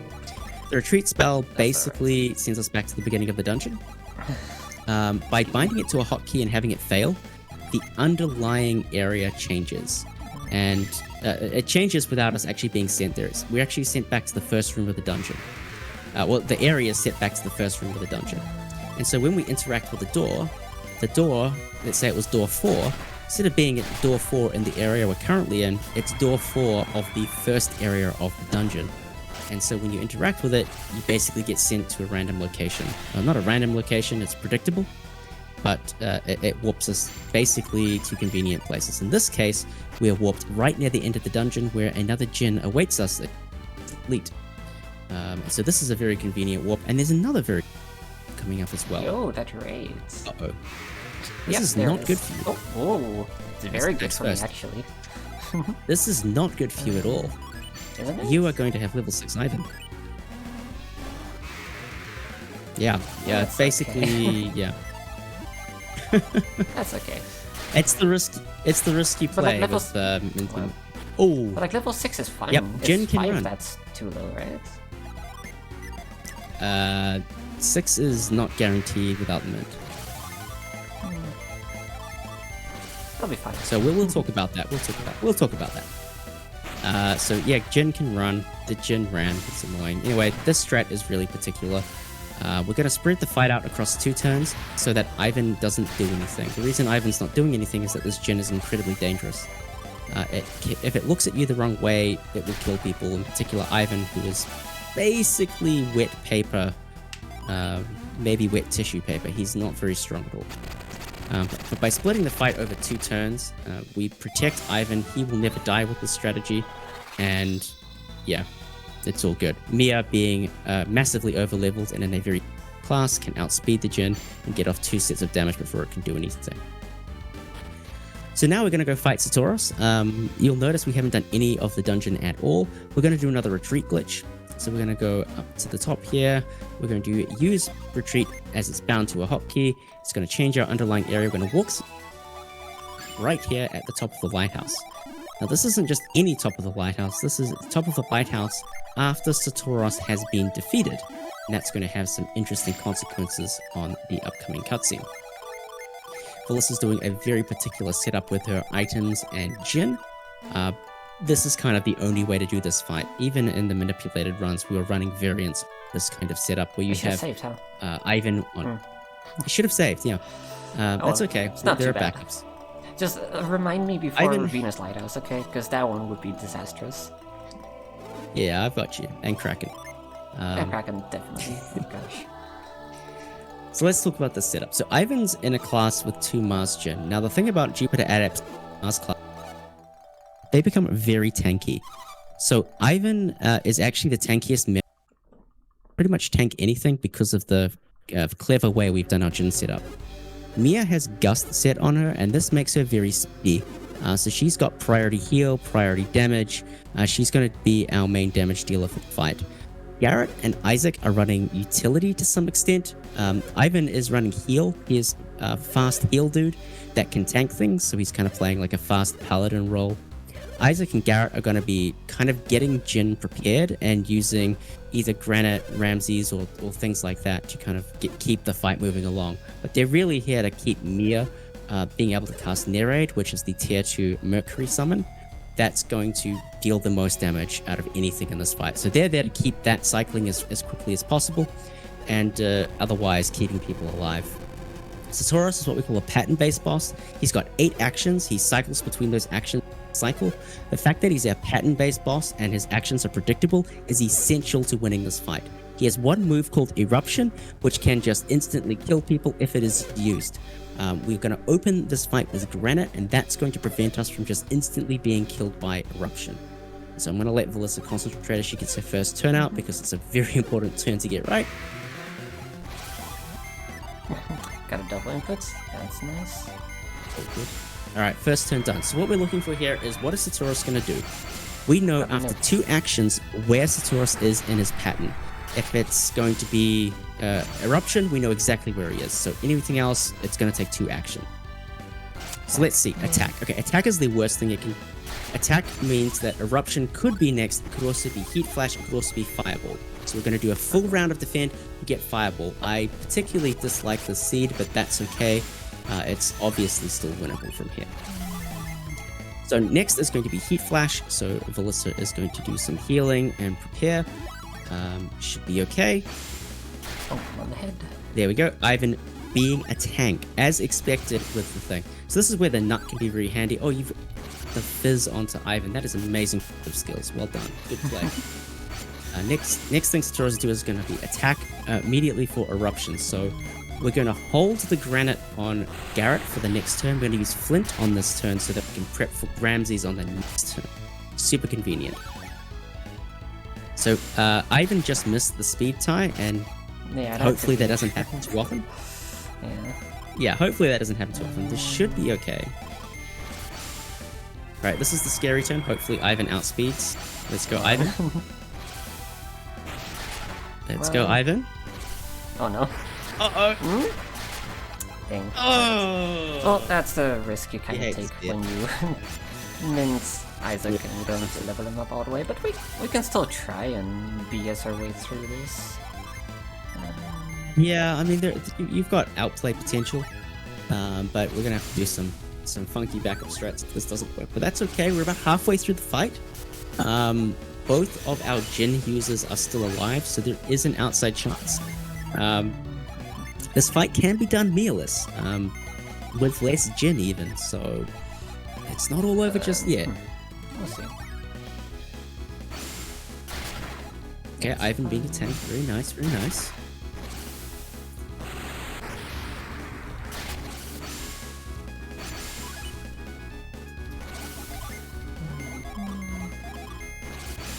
Alright, you got this, you got this. Alright, got the outspeed as well. Don't think he would have died anyway, but I guess maybe. I don't know. Yeah, probably would have been safe. Hey, easy. And Satoros is down. Well done. Good play, good play. I'm very glad that worked, because I'm gonna be honest, I wasn't keeping proper track of the pattern. Like when Mia died, I was like, wait, where are we again? Oh yeah. It took me like a full turn to realize, oh, that's where we are. Oh yeah, I should keep Granite for Fireball. But hey, it all worked. So now that we're through this, Agik, do you have anything for us, or any? Yes, we do. We have a €28 donation from Tiny Tim saying, "Hey all, loving this Golden Sun run with the wonderful Valyssa. I love seeing these games speedrun, and thank you to Plexa for the amazing commentary as well. Cheers. P.S. R. Oh no. Thank you for the donation there, Tiny Tim. We also have a $20 donation as well from Zafu. Said dollar again. €20 donation from Zafu. This says €20. the 20th anniversary of Golden Sun this year, and obviously for Mind. Good luck on the run. And I do just want to let you all know as well that we are indeed raising money for Mind. They are a nationwide organization committed to preventing mental health issues and supporting everyone who is dealing with mental health issues themselves or within their family. All of your donations are going to Mind, so please do keep them coming in. We're at a fantastic 2,245 euros. And you got plenty of incentives to have a look for. Make sure you check it out on the donation page while we're going through. Oh boy, after that exciting fight, we have some plot to explain. Basically we failed miserably. We didn't even talk about double Jenna, and it was just like, oh, we got to talk about the Saturos fight. The double Jenna thing that happened earlier was because we retreat glitched into the wrong version of... basically, when this game tries to peg portraits to character models, so when the character models don't exist, the game gets really confused. That's why that happens. So anyway, the lighthouse got lit. We failed in our quest. Everybody's really sad because we failed. Alex saved Saturos at the last moment from our wrath, but we were never going to finish him off. But actually, it's not so bad that the lighthouse got lit. Mia is back alive. The healing waters of Mercury will flow from the base of the lighthouse, which is important. We need to fill a bottle full of this particular fancy water stuff. It's a bit strange that lighting this thing that's supposedly going to end the world gives rise to a healing fountain. Maybe there is something to that. We'll elaborate on that in the next game one day. But Mia has decided to join our quest now because the healing waters will keep she is no longer required to heal people. And yeah, now you have an interesting decision to make. Will Valyssa revive Mia and Emil? Or will she do it later? Nah, Bilibin. I'm just gonna try and run all the way back to Bilibin. Because there's a cutscene if we try to revive in Emil. Yeah, it's kind of lengthy. And we're only going to be running anyway, so I'd rather just risk it. Yeah, that's the smart choice. It can also backfire horrifically, but the odds are in our favor. So we're going to fill this empty bottle we picked up with Hermes water. Yeah, it's a marathon. It'll be a good laugh if it backfires, you know. Yeah. We're all healed. It doesn't matter. Like, oh, not healed.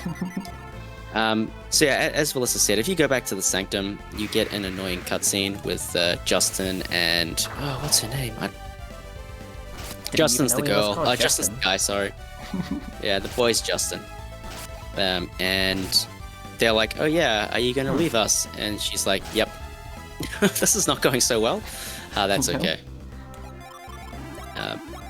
And yeah. Cutscene legitimately takes 40-45 seconds, so even though it's good to have Mia with us right now because she's going to increase our average level and make it easier to flee, when she's dead she doesn't contribute to the flee calculation. Yeah, that's sad. We're actually... Oh my gosh. Yeah. 4 encounters, yikes. Yeah, so it's just better to revive people in Bilibin. It just skips that cutscene, and as Valyssa said, we're just going to be running anyway, so who cares? Fortunately, the avoid calculation, so we're about to use an ability called Void. It basically works like Repel in Pokemon. If you have Avoid on, if your average level is above the average level of the mobs in the area, you won't get any encounters at all. So it's basically Repel. If your level's below, you get full encounters. If your level's above, you get none. So we're going to use Avoid. It's one of the few places where Avoid's actually useful. Yeah. And it will still work because it doesn't matter if Mia's alive or dead for this. It's quite convenient. And then we'll get on over to Bilibin. Make your way over. Normally I'd be trying to avoid forest because you get faster encounter ticking there. But with avoid up, it doesn't matter. So we're just going to be taking the most optimal path. A nice leisurely stroll. Oh, don't forget to actually revive. Yeah, you gotta do that. Yeah. Of course, we've got our friend here, always annoying. And there we go. Mia is alive. So I should definitely refresh Avoid in barricade. Yep. Always a good play. Like, normally you can, like, exactly make it into the forest before it runs out, and then you can do another refresh there, so you can have it up for the entirety of the first run. It really doesn't matter. I mean, you can use it here or there. It's a matter of runner preference. I just like how it, like, exactly lines up. Like, if I were to take, like, 5 more steps, it would run out. Yeah, I know exactly what you mean. It's one of those runner swag straps to the casual eye. It's like, oh, who cares? It's like, it never went down anyway. But to us runners, we're like, oh, you got it exactly on. Ooh, aren't you? Spicy movements. So yeah, avoid stops working in this room specifically, so hopefully we get some good RNG. The encounters here are really weak, so it's not going to matter. Well, we're going to try and run from everything again, because it's not worth taking encounters. And, well, they're sufficiently weak that we shouldn't be in danger of dying, but I personally have had people die here. I don't know about you, Valyssa. I had a famous run, which... At least not here. Like, in Tret, yes, but not outside. I've had a famous run that got trolled, literally. I triple failed on a troll, and then it brute forced into Mia 3 times and she died. I was very sad. That's so sad. It is, yeah. But that's not going to happen, because that's only ever happened once, and it will never happen in a marathon. Definitely not. Also, I'm definitely noticing... We're not even going to see troll. Streaming to both ESA and to Discord. There's some tiny frame skips on my end, and I play off of my OBS preview. So there is a chance I'll miss some attacks first this run, which I'm really hoping is not going to happen.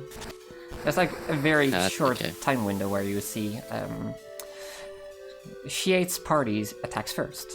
And it shows up for like a few frames. And if you're not looking out for it, it's like super easy to miss. Or if it happens to frame skip, then also kind of sad. So let's hope that doesn't happen, because attacks first are like pretty big. Pretty big, yeah. No, we're just going through Kalima, no big deal. Again, evil tree person, we have to save the tree person. The whole reason we don't do Tret on the first visit, I mean, we could do Tret on the first visit, but you can't finish the Tret quest until you give Tret the Hermes water. You can't get the Hermes water until you defeat. So, it's just, yeah. What have you done? Oh, nice. I'm breaking the game, don't worry. Actually punished for being swaggy, that's a shame. I know, that's very sad. Valyssa just did what's called an instant climb. Basically, if you do a frame perfect trick, you can instantly climb a ladder.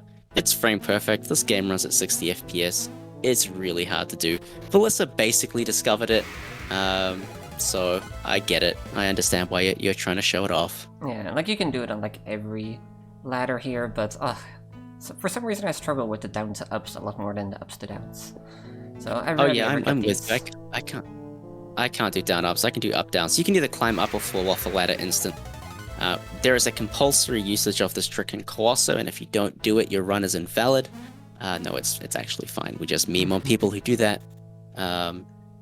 It's true. Yeah, I can't remember the last person who has submitted that didn't do it. That's okay. And we're making our way through Tret Tree. We are going to find another Djinn. So right now we each element except the Jupiter element or the wind element, and the second Jupiter Djinn is just up ahead. This is Breeze. Breeze has a nasty habit of running away. The Breeze, Zephyr, and Quartz, the next 3 Djinn love to flee, so hopefully we don't see any of that. We get lots of attacks first, and so Mia's gonna go first. Hopefully the Djinn does nothing. There's no need to hope. We have Apple Isaac, or Mint Isaac, remember? Oh yeah, you meant Isaac. Oh, so clever. Okay, never mind. Breeze is completely free. So that's what. Oh yeah, I forgot about that. Yeah, one of the advantages of Isaac, the fact that that fight is completely free like that. Normally, I think Valyssa's the last runner who's still using Mint on Isaac. I did it for a time. Most people are doing Mint on Ivan, and with Mint on Ivan, that fight is a problem. My comment about Zephyr and Quartz remains true, so hopefully those... And now with the Djinn collected, we now have 2 of each element. We are superpower team, and we're going to go fight the evil tree once this spider and troll let us get away. Not sure why I'm even Dang, trying. that's unlucky. That's unlucky. That's worth fun. trying. It's fun. Yeah. Now we have I to drop can't believe I through got the the encounter. middle leaf specifically. Yeah, that's so unlucky.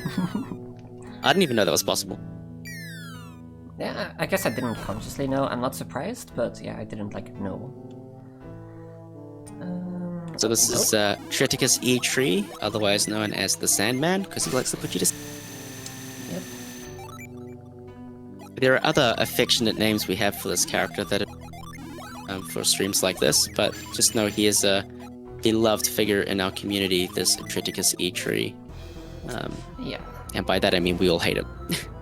So, Valyssa's done a quick party swap. By going to the status screen, you can rearrange your characters, and this is the configuration that we'll be sticking with for the rest of the run, and the names finally make sense. Yay. Appreciate shop. Shout out to Shop Girl. So you're doing you're doing Rainbow Kill here, right? Yeah. I'm Nice. following my Alright, Rainbow Kills. So if Tret behaves, we're going to go for a Rainbow Kill. So far, Tret is behaving, although that damage on Ivan's a bit sketchy. A Rainbow Kill basically means you get 30% more experience and 30% more coins. The coins are irrelevant, but the experience is useful. The experience will go towards leveling people up and making things faster for a particular segment. Sleep Star's the one ability we don't want to see. Nice. Very lucky, very good. Okay, Didn't now the get fight is Blueser free, today. we should get the Rainbow Kill. No Blueser, yeah, good job. So we're going to go for the Rainbow Kills. They are, in theory, slower to get, but in practice, they're going to lead to better outcomes. So Tret flashed rainbow colors, and that gave us the bonus experience and the bonus coins. It also gives enhanced drop rate, so on random mobs, you will see some casual players using Jin to kill them to try and force specific drops, particularly in the late game. This was also known as the Dark Panther method. If you're one of the people who frequented GameFAQs back in the day, we just call them Rainbow Kills. Experience reasons for us. Yeah, experience is Right. going to be very important, which you wouldn't guess by how much we're trying to run away from things, but the fact is, like, these bosses, we have to kill them anyway, and the rainbow usually only adds a little bit of time, and it's, you know, it's some extra XP. Better than having to take an encounter later on. Basically, math says that it's better to take the experience.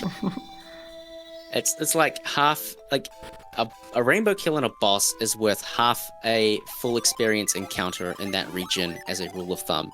So basically, it's slightly better to do this on average than not, and that's good enough for us, so we do it. So Yeah, finally, we always can looking complete the up Tret right there. quest. Hmm. Yes, yeah. Never noticed. Now we complete the Tret quest, we give Tret the Hermes water, and we cap off the first third of the game, in theory. I think this is roughly the first third, right? Yeah, I would say so. In healing Tret goes, oh, actually, I'm sorry for being an evil tree. I'm going to change every back to person. And by doing this, there's a person who was turned into a bridge that unfortunately has the bridge in an upright position, which prevents us from progressing. Shoutouts to JRPG logic. And now that he is no longer a tree, he will let us pass. That is the whole reason we do this. To basically revive Tret and gain passage across the bridge. And to do that, we had to defeat Satoros and do all of that mum. Yay, Before questing. Dark Dawn, we would just clip off of the tree and skip him or clip off of the bridge and skip him entirely. I will point out that we did just kill Jill, so R.I.P. Jill. True. She is the tree lady. She is a tree in a river, and if you do not save her before reviving Tret, she unfortunately gets swept away to her death. If you talk to the dudes afterwards or use mind read on them, they go, we'll never stand on each other's shoulders again. And so Valyssa's going to do a little swaggy way out of this dungeon, because she doesn't have enough PP. This actually saves Back time into if you can Tret. get it. Let's go. You walk into Tret and the retreat glitch sends you back to the start of the dungeon. It's incredibly convenient that that's a thing. So nice. And because Valyssa used Avoid immediately before the Tret, Avoid is still in effect and suppressing all encounters up to this point, which is super convenient. Not after the bridge, And here's though. the dude There's who was a chance to tree. get 1 or 2 encounters. And it sucks because the encounters can be pretty lengthy, like 3 lizard fighters, which are, you know, the lizard guy that was protecting Mercury Lighthouse, but like 3 of them. It can be a bit the encounters here are slightly stronger on average than anywhere else up to this point. There's the triple lizard fighter. Yay, we got away from them. That's. And now we come to Fushin Temple. Actually, this is the one detour we make in the game. So Fushin Temple is not actually required as part of the story. It's heavily implied and suggested that we come here to learn how to use Force. Force guides us through the next dungeon, but the path through the next dungeon is fixed, so you don't even need to get the ability here to get through the dungeon. So this is all kind of optional stuff, but we're going to come here because another Djinn is lurking. The Djinn is Zephyr. Zephyr is one of the most important collections in this run. This is a 2.5 minute detour, and Zephyr basically makes all of that time up. In the best Theorycraft scenario, which is mind you, but in the best Theorycraft scenario, skipping Zephyr here saves 30 seconds at max. In practice, Zephyr is going to be saving time in this category on average. Manipulation Djinn, we're going to get it. The reason why it's so impactful is A, it has a very useful ability. Its ability basically makes us twice as fast. Really important in a boss fight, so the boss doesn't get an adds a ton of safety and whatnot. The other reason being it gives us access to the Jupiter side, Procny. Procny is the fastest animation that is in the game, and it deals a ton of damage in an AoE formation. That's going to tilt the scales in favor of doing clearing encounters instead of running away from them. So once we get Procny, we'll be taking encounters. Quick retreat glitch here to take us across the Zephyr, very convenient. The retreat glitch is not needed to pass over the chasm. The chasm always exists. The pathway over there is always there. So Zephyr, very particular fight for Zephyr. We just hope that... Don't do it, Zephyr. Be a bro. Yay! Nice. It didn't do Okay. this thing. Awesome. Yeah, Zephyr has a lot of nasty tricks, actually. It also has an ability called Storm Ray, and if Storm Ray targets Ivan, or girl in this case, Ivan dies. That would be very, very, very unfortunate. But now that that's out of the way, we have a guaranteed kill through without any issue. And yay, Zephyr is down. Woo. And we did it. And that's all we need. 2-minute do. We detour don't care success. about Force. Yeah, we don't actually care about the Force ability. There is a category that does care about it. Or Bronze Transferables category will come here and get the Force Gem because that is a requirement as part of the definition. Although it's, again, the main reason we want to come here is Zephyr. I still did it. Val does this. I didn't learn from Yeah. my mishap in the other race that happens. Yeah, like, Oh, I you should can just do that. You can just do that Gin swap without the loop-de-loop, but that's okay.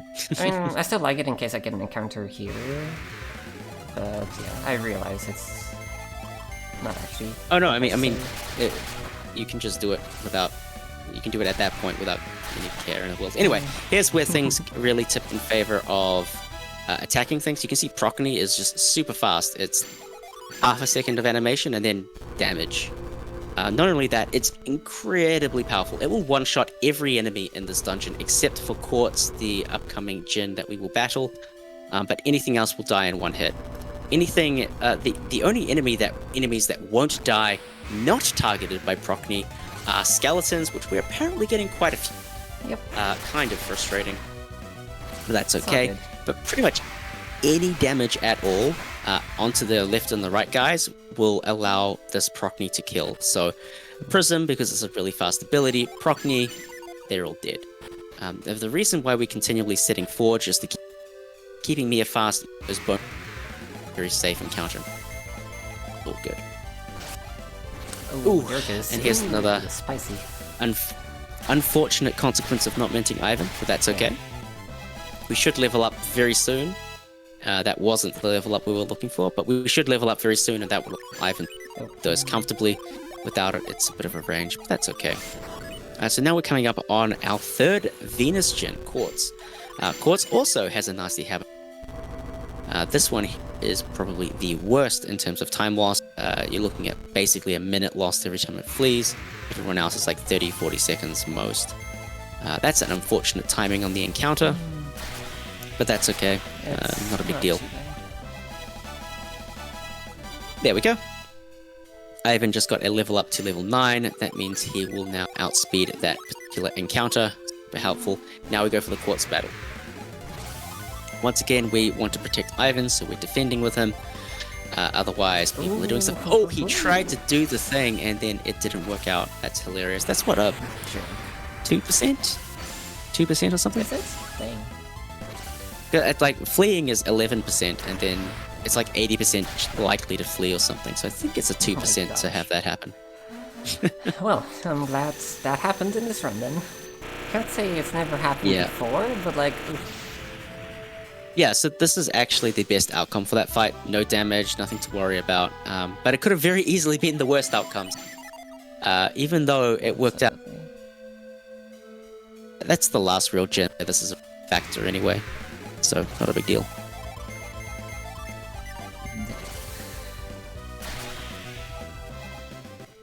And yeah, Prockney is so good. Even Mia can use it. So fast. Yeah, so the only thing is, like, if Mia uses it, then she doesn't kill moles off targets. That's the only thing you really have to keep in mind about it. So if we get triple mole, then I do still need Ivan to use it instead of Mia. So now we're coming up on one of the only non-compulsory items that we get. There's like 2 of them, I think, that we get in the run. And this is one of them. This is the Elven shirt. The Elven shirt is one of those things that just saves so much time in this run. It's actually just straight up essential to the end game. What it does is it gives our characters 50% extra agility. Now, in this game, agility is the most important. If you are fast, you go first. And if you go first, you can do damage before you take damage. So being fast is incredibly valuable. We're giving Mia it for the time being, but it will eventually it will make its way over to Ivan by the end of the game. And that's just going to allow us to get out a ton of damage where we otherwise wouldn't be able to do that. Yeah, with a brief detour on Garrett. Also, yes, it will Discord make is cutting out Garrett a little bit. Plexa is from New Zealand, so there's a bit of a distance between us, let's say. So that's gonna happen. Discord is trying. My apologies. We're trying. It's like not been bad that we couldn't understand your explanations, so it's all good. Yeah, I'm trying to keep an eye on it, and if it does decide to die, I will try and stay on top of it. But what can we do? We're a whole world apart, Valyssa. Yeah, pretty much. Thankfully, you do live on European times, so that's good. I do, yes. Because a lot of my colleagues are based out of the Netherlands. Shoutouts to the Benelux region. Very appropriate for this marathon. Heck yeah. Alright. Killer Ape fight. We're looking for the Killer Ape. This is a pretty free fight. It's actually statistically weaker than Satoros at all. We're just really hoping it doesn't use Warcry or Ransack. Warcry on Garrett specifically, Ransack on anybody after this turn. Well, actually just Ivan on the next turn. That's where it's going to be an issue. But otherwise, this is so far going pretty well. And once again, we're going to go try for a rainbow kill on the boss. Again, just helping with that experience issue. So getting off our round of summons. Isabel, slow as heck, but it's kind of cute. Time Lossosaurus. Cybele is the slowest animation. We're going to Warcry, not on Garrett. Okay, good. That's cool. Very, very nice. Warcry removes a character's action if the character has not acted. Another reason why agility is super important. And now we can... Yeah, that will... Oh, fuck. No, that's a shame. That's okay. We won't get the rainbow kill now, but that's alright. Basically, a light breeze will kill the Killer Ape from this point. It has about 15 HP or something. Donk. There we go.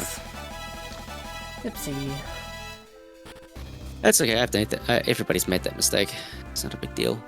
It's like with the classes changing, your synergy also changes. So sometimes Plasma's in the second slot, sometimes it's not there. So it's the way it is.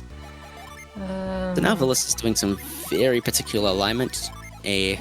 Actually, a pixel perfect trick with some sub-pixel tolerance. Yeah, close enough. I was mostly concerned about the menu, because this is a new menu. I've never done this menu, except for like the one practice run that I did. It looks good to me. Yeah, I cross-referenced it. Hopefully we can clip onto this frost pillar. Hey. Yeah, we got it. So if you align yourself in the right, I guess it's 2 pixels actually. 2 pixels plus minus half a pixel. You can clip your way onto the frost pillar after that, as Valyssa did. It saves like 5. It saves 5 seconds if you can get it. But yeah, it can be a little bit annoying. We all go through phases where we get it every time, and then we keep missing it because it's kind of particular. We are once again at a point where fleeing is slightly more optimal than taking it. We're going to flee from a lot of things. This is really unfortunate. With a double fail, killing it would have been faster, but you can't know that ahead of time. We play the odds. This is a giant RNG simulator. Now there's a gin in this There's a gin in this location specifically. This gin is Corona. Get your jokes out now. We have to. Good. Yeah. And this is our first instance of overwhelmed gin. It's never I don't know why. Yeah, it's kind of just hanging out. Anyway, yeah, it's just hanging out, doing nothing. There are a couple overwhelmed gin. We're going to get all 3 of them. There's Corona, Vine, and Hail. Some of them are more friendly than I others. see what I did wrong. That's kind of unfortunate. What happened? I did proccing with Garrett instead of Ivan. That's a shame. Yeah, this is a precise kill. Yeah, if you do Neptune with Mia and Prockney with Ivan, it's a kill. So basically the reason it's a kill with Ivan and not Garrett is that each character has a certain elemental affinity, as we've kind of explained. What that translates to in terms of the game is that it means abilities of that element are slightly stronger. So Mia's used Plasma previously, Plasma being a Jupiter-aligned ability. She is a Mercury adept. Her Plasmas are weaker by default than Ivan's Plasmas, who's a Jupiter adept. So the same is true when we come to using summons. So Mia's Prockneys are slightly weaker than Ivan's Prockneys. And of course Garrett's Prockney is weaker than Ivan's Prockney as well.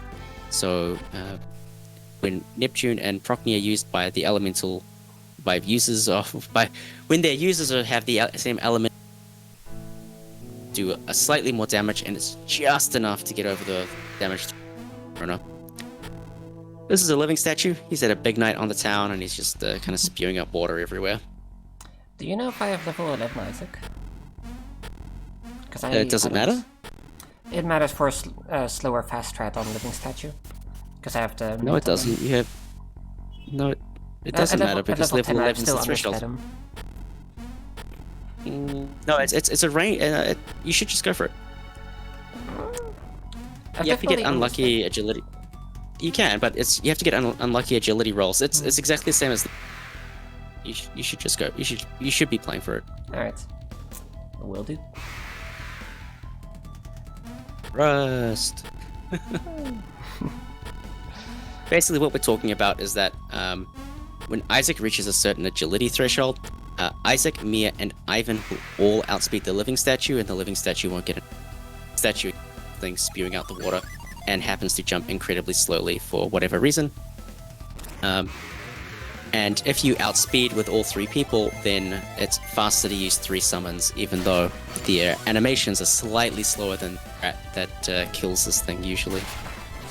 That's okay if it's not. It's neither here nor there. Yay, he did the thing. Cool. Your faith has been rewarded. Alright, and that gives us the Frost Jewel, which allows us to use Frost, but we could already do that. Same with Douse. Ooh, no, that is a bit of a bother. Regen here? Surely we do.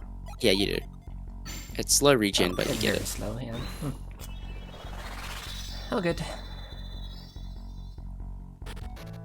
And away we go. I don't remember that ever happening before in a run. Probably has, though. All things considered. Yeah, you've had to do a lot of healing, unfortunately, so... a bit lower than you'd normally expect. So Alton is a city that has been flooded.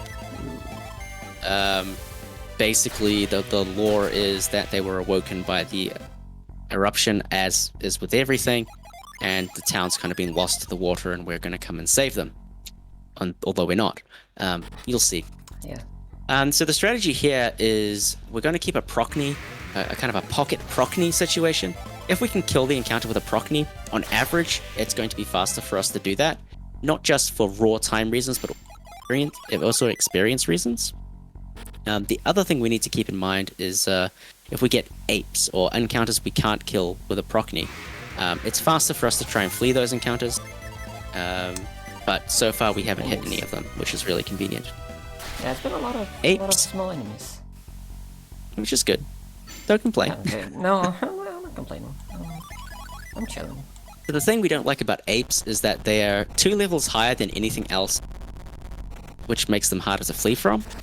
And the other thing about apes is that they have way too much HP.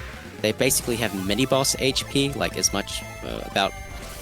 They have a final form later on. Each enemy's got like multiple forms. The form at the end of the game, which is supposedly stronger, has less HP than the apes in this area. So, not really sure why that is, but yeah, it's a bit of a pain. So anyway, they're slow to fight, so we run away from them. Here's the second living statue. The gimmick here is that each time you defeat a living statue, the water level lowers, and you can progress further and further through the dungeon. So that's quite neat. Although, that's the last time we're going to kill a living statue, because we're going to do probably the largest application of the retreat glitch in the run, coming up in just a wee bit. So we're going to keep the strategy going, pocket Procny, look for encounters that we can just blow up, and if we get an encounter like this, we're going to run away from it. Now the reason that we're only setting Procny and nothing else is that we're making use of the as attached with the Jinn on each person. We've strategically distributed the Jinn in HP bonuses, relatively speaking. Like, across all 4, we've kind of optimized it as best we can. That gives them the best chance of survivability. And with that kind of configuration, even an encounter like the ape slime is not so scary. We can generally get away without anybody done. And even if some... It's actually...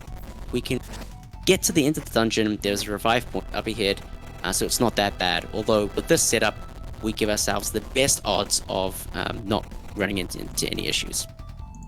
Do some fancy cart mechanics. That's always a fun little trick there. And now we're going to keep going. Got 2 more rooms in this dungeon. This actually, surprisingly, is not an encounter that can be cleared by a single Procny. No. In fact, Procny and Synergy won't kill them. You actually need to use quite a powerful to kill them. Kind of an annoying encounter, those rats. They're surprisingly tanky. And they're gonna keep following us into the desert as well, but they're also slightly tankier than you would expect them to be. Yeah, they're a real pain. But what are you gonna do? There are worse encounters in the desert, so let's see how we go. Now we're gonna use Frost. We're gonna give Frost over to Isaac for PP management reasons. Part of this run is keeping Isaac within an acceptable range.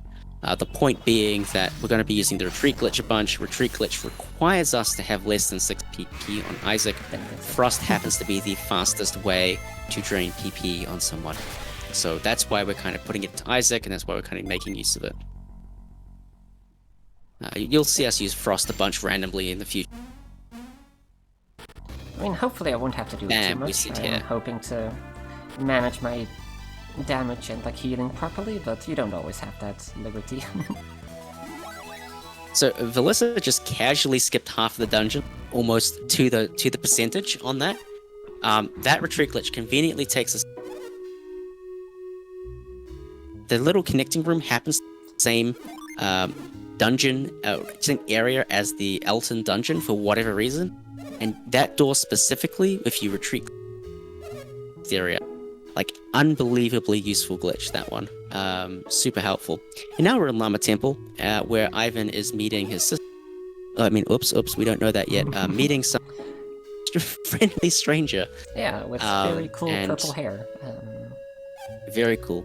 And there's another girl with very cool purple hair coming in soon as well. Unfortunately, not someone who's going to join up. But, we'll learn reveal here, which is like the gimmick for the next dungeon.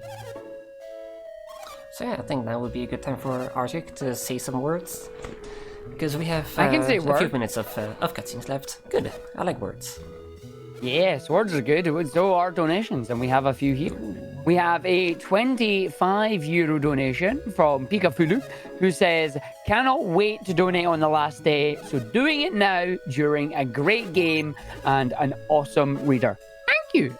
And of course, our awesome runner. You're doing a great job at running Goldens on here as well. And we've got some people who are very happy about the names that we've got going right now. We have a 5 euro donation from Putsche, who says, appreciated shop girl, keep her waddling, good speed. So thank you very much both for your donations. And again, just to remind you all, folks, this is BSG Annual 2021 at home, and we are raising money for Mind. We're currently at 2,250 euros being raised, and we've still got plenty of more content coming through for you for the entire week here. Do take a look at the donations incentives that we have coming up. And don't forget, you can also be entered in to win a few prizes as well. We have a 25 euro gaming gift card for a minimum of 5 euros. We also have a 50 euro gaming gift card, and that is a minimum of 10 euros coming through. But maybe you want to get yourself a BSG custom PlayStation 2 controller, because you know, we're retro gamers here. We like our PS2 stuff. That is a 15 euro minimum bid there to get yourselves entered for a chance to try and win those. So do please keep your donations coming in. They are greatly appreciated, folks.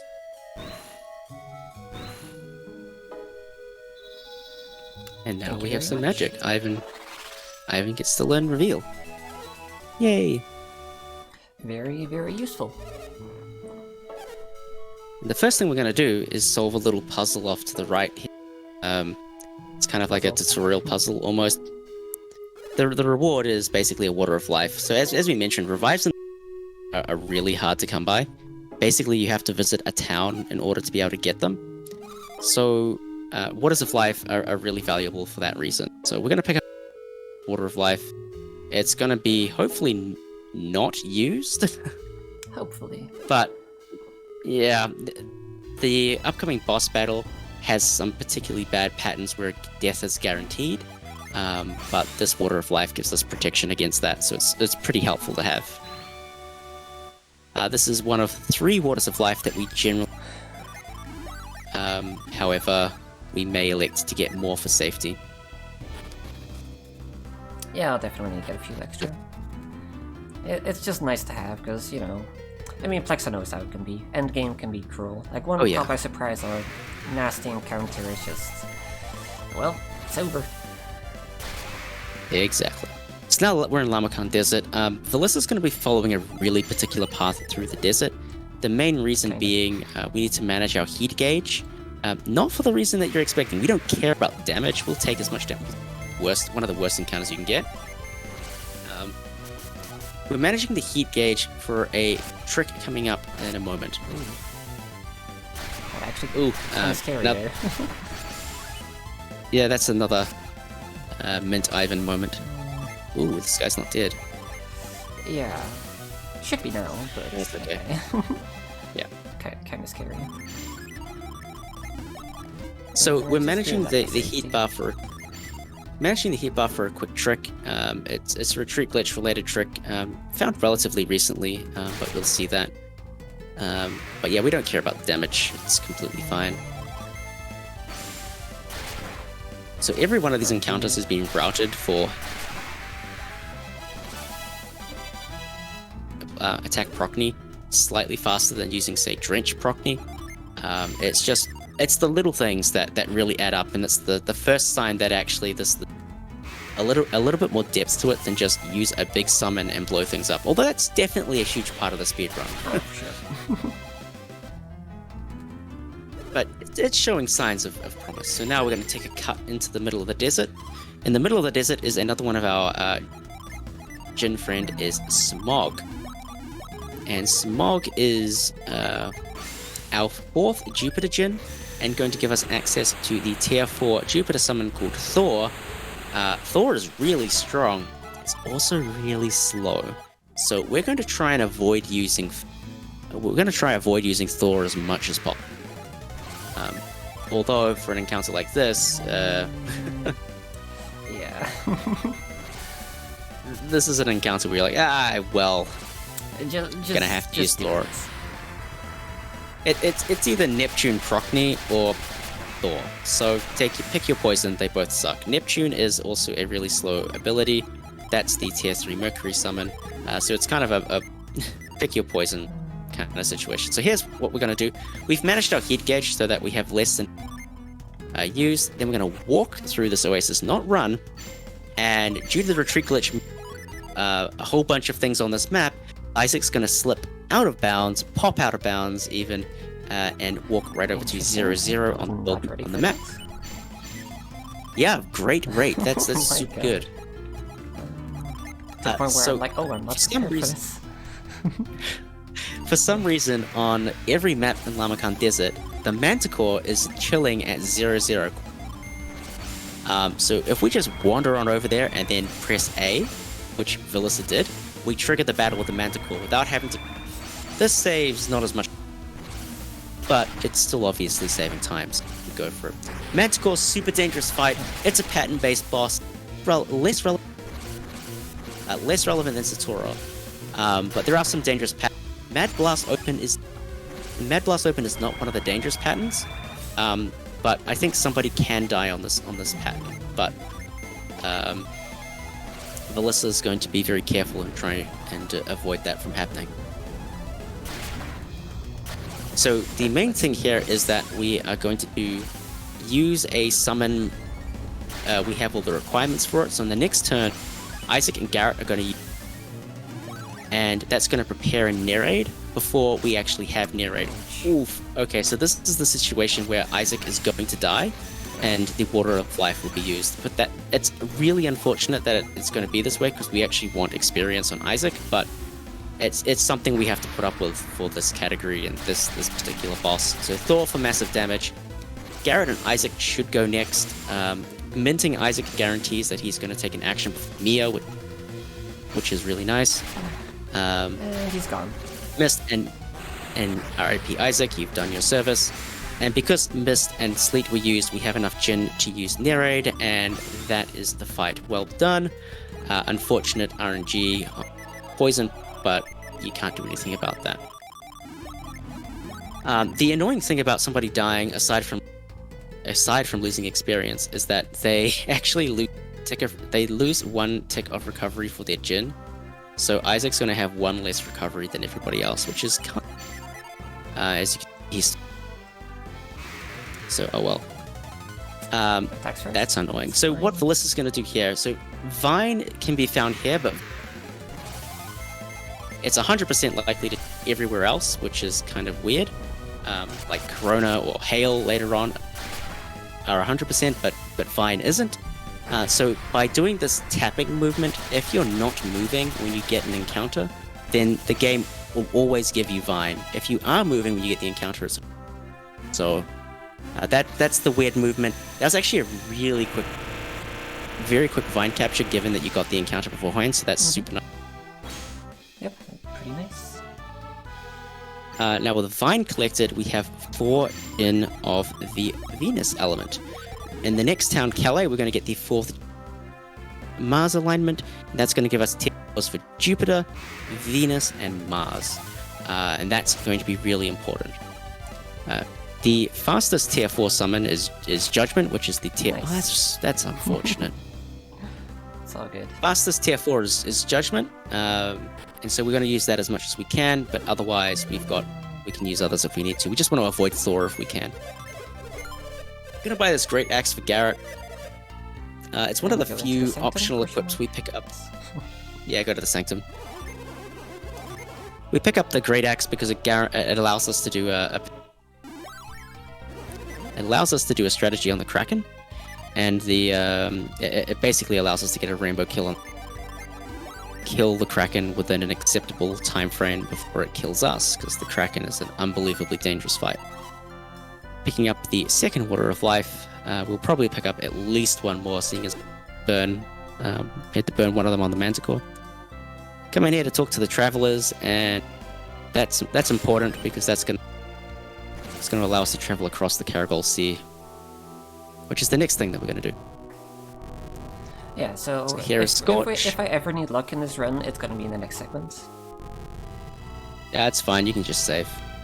I mean, true, but like, you know, prefer the run to be valid.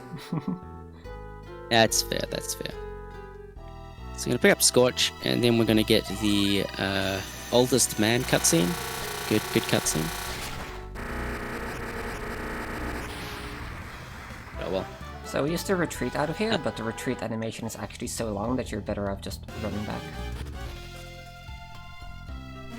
Shoutouts to me for timing that. It saves like less than 0.1 of a second. I mean, shoutouts to you for like a lot of things. I'll take credit for that one in particular. Buying the mail cap for Ivan. Let's do this too. I'm gonna play it safe. Yeah. There's a lot of reasons why the mail cap is good, and a lot of reasons why the mail cap is bad. It's bad because it's slow. It's good because like random hot shots at Ivan during the Kraken fight will not kill him, and it gives him a lot of survivability in the in-game fights. So, my PB would not have PB'd if I didn't buy the mail cap. So now I have to buy the mail cap every time. So. It's just nice. But it does lose time. You don't need it. I mean, we also don't need Zephyr, but we get it. Well, more accurately, we don't need all those Waters of Life, but you wouldn't catch anybody skipping those. Yeah. That's the thing about this game. You're always playing risk-reward trade-offs. Like, you're investing time to be safe versus, potentially doing something a little bit more risky, even though it will likely work a bunch of times. So, you can elect to do like strategies at a lower level than we'd recommend, and you're just playing the odds. Kind of like what Valyssa did earlier with the level 6 Ivan on Saturos. There's like a 1 in 4 chance that Ivan would not outspeed Saturos. That's just the risk you take, right? Yeah. It's just golden sun. For me so far. Like that missing XP on Mia, like that was really not a big deal. I'd rather her have died than anyone else. It's less about the death and more basically saying there's a lot of ways for runners to express themselves in these runs by taking different risks and different, basically just different risks. Some runners in the community take a lot of risks, and they're kind of known for that. Other runners are known for playing it safe. So, we all get to express ourselves in that way. Nice. That's super. Awesome. those mad vermin are actually really nasty. They have an ability called Onslaught, and that basically one-shots anybody at this point. So they may look cute, but they're deadly. They're little pitchforks. This is Garrett finding out about the sea and the ocean, despite the fact he's trekked around the world and seen the ocean. Garrett's many things. One of them is not someone with a good memory. His son is actually compared to have the intelligence thing less than a homing pigeon, so that says something about the bloodline. I don't know if you ever read that cutscene, but it's hilarious. I've heard about it. I'm not sure if I've read it, but yeah, it's pretty incredible. Like, I'm just waiting for the day that we can skip Terrell. That'll be so nice. There's the Sousa cutscene in Dark Dawn. When you go speak with him, like, Terrell's like, are you comparing me to the intelligence? Karis is like, yeah, he's saying you got less intelligence. Oh gosh. Shoutouts to Karis. She's great. Shoutouts to Karis. Doing what we all want to do. Just knock him onto the ground. But yeah, for now we have this boat segment, kind of an RPG trope. We just have to get to the other side, which is funny because later on we're gonna be walking back around the ocean to come back to pick up ground. So in the end, like, this is a very long segment for what you can realistically walk in about 20 seconds, but it is how it is. Yes, skipping this is kind of like one of the holy grails of No Save and Quit speedrunning. Not only is this an incredibly boring segment, it also has one of the only run killers in the run in it as well. And yeah, it's not fun to play through, but it's got good music. Good music, yeah. But you can say that about most of the game. That is very true. Come on, I just really want to get it. Not getting it, am I? There we are. Yeah. Okay. So Swag. that's one of those instant drops. Frame perfect trick at 60 FPS. It's not easy. It's yeah, very hard. It could have saved me like a couple frames. Instead, it lost me several seconds. But you know, it looks cool. So why not? So quick lore dump. We need to cross the ocean for some reason. I don't really know why. It's never really explained, but we're told to go this way at least. I mean, like, we can't and- really cross the ocean any other way, so... True. I guess we're making our way to Venus Lighthouse, whatever. But ever since the eruption at Mount Aleph, the creatures in the Sea of Caragol, with the sea we're about to cross, have gotten very angry and people. And so the captain has decided, actually enough is enough, I'm tired of being attacked, no more trips. Well, no more trips without my lucky medal at least. Oh no, he's convinced by these two dudes here, the blue-haired and the red-haired guy, that we can cross the ocean. These warriors will defend us, but we need my lucky charm to do. And the dude with the blue bandana, not Bowie the hero, but maybe could be in an alternate reality, has stolen the lucky charm and hidden it to prevent us from crossing the sea. We found it, and we're going to give it back, and then we're going to be like, yeah, we can protect the boat. Ha ha, ha ha, ha ha. Spoilers, we're not very good at protecting the boat. Yeah, no, not at all. So little menu there to move the sleep bomb to Isaac. There is a good reason for that. We'll cover that in a moment. Basically the Kraken. We'll cover that. We'll get there when we get there. As it stands, we just have some more cutscenes to go through, and then we're gonna be on our way.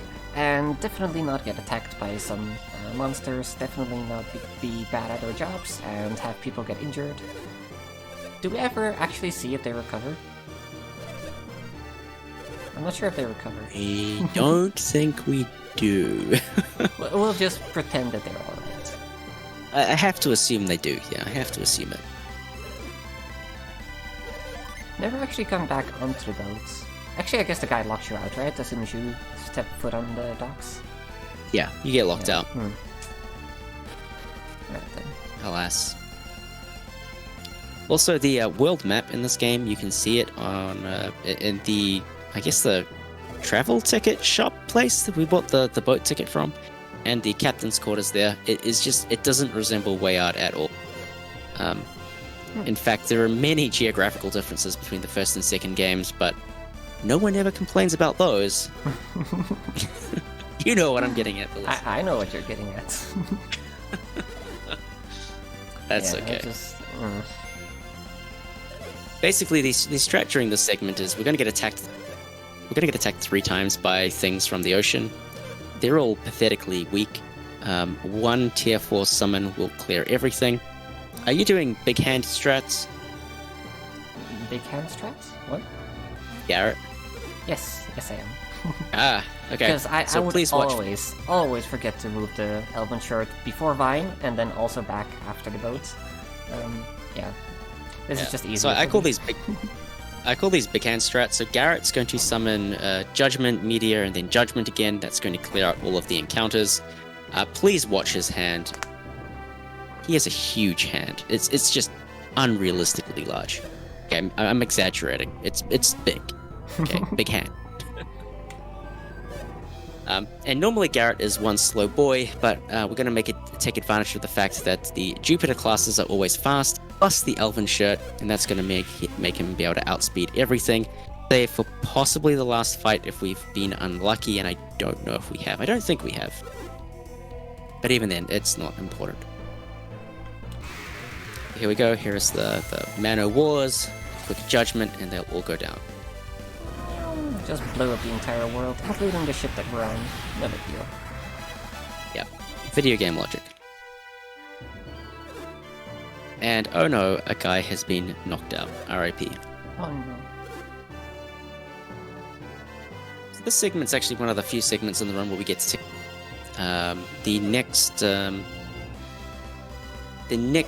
sequence of cutscenes after this has like only a handful of text boxes, and actually only has 1 text box, I think. Then the final cutscene has exactly 0 cutscenes, in fact, 0 text boxes. So it's one of the few opportunities we can take to stretch and relax and take a sneaky bathroom break if we really Some needed people to. would. I'm kind of like, I'm attached to my headphones and also 2 cables coming from here, which I can barely even lift up for you to see. Yeah, I'm not gonna do that. Also have to run down stairs. I'm just not doing it. And here we go. It's kind of a shame. Like, I wish I could just use a turbo controller and just chill, actually walk away, but not on DS. But playing on DS is kind of just my own choice. I could play on Wii U Virtual Console, as most people do, but I just really like the buttons of the DS, and the capture looks fantastic, so yeah, I'm definitely not intending to switch anytime soon. There's no reason to, it's whatever allows you to go faster, right? Yeah, definitely. You did bring up Turbo? Turbo. I would love it. Turbo is legal. We allow Turbo at 10 hertz, or what is that? It's 10 times per second. So it's slower than what we can mash if we're trying to mash optimally, but you've seen there's a ton of cutscenes in this run, so some of us like to make use of the turbo function and get through the cutscenes without destroying our hands. Although world record doesn't use turbo, so that's not too bad. True, because world record holder can't use turbo. Right, Plexa? He can. I mean, yeah, you have to play with the turbo controller for the start of the game. It's not a very good controller. It's not a very good controller. There are these terrible GameCube controller knockoffs, so they're like poorly made GameCube controllers, but they have the turbo functionality, so we begrudgingly use them. That's okay. Like, it's horny. It's not like the bottom of the barrel, but it's still not first party, you know? Yeah. Oh well, they're adventurous, they're fun. Yeah. They make the game more challenging in an artificial way. Yeah, true. I actually did end up running one, and then I didn't run on Wii U Virtual Console, so oops.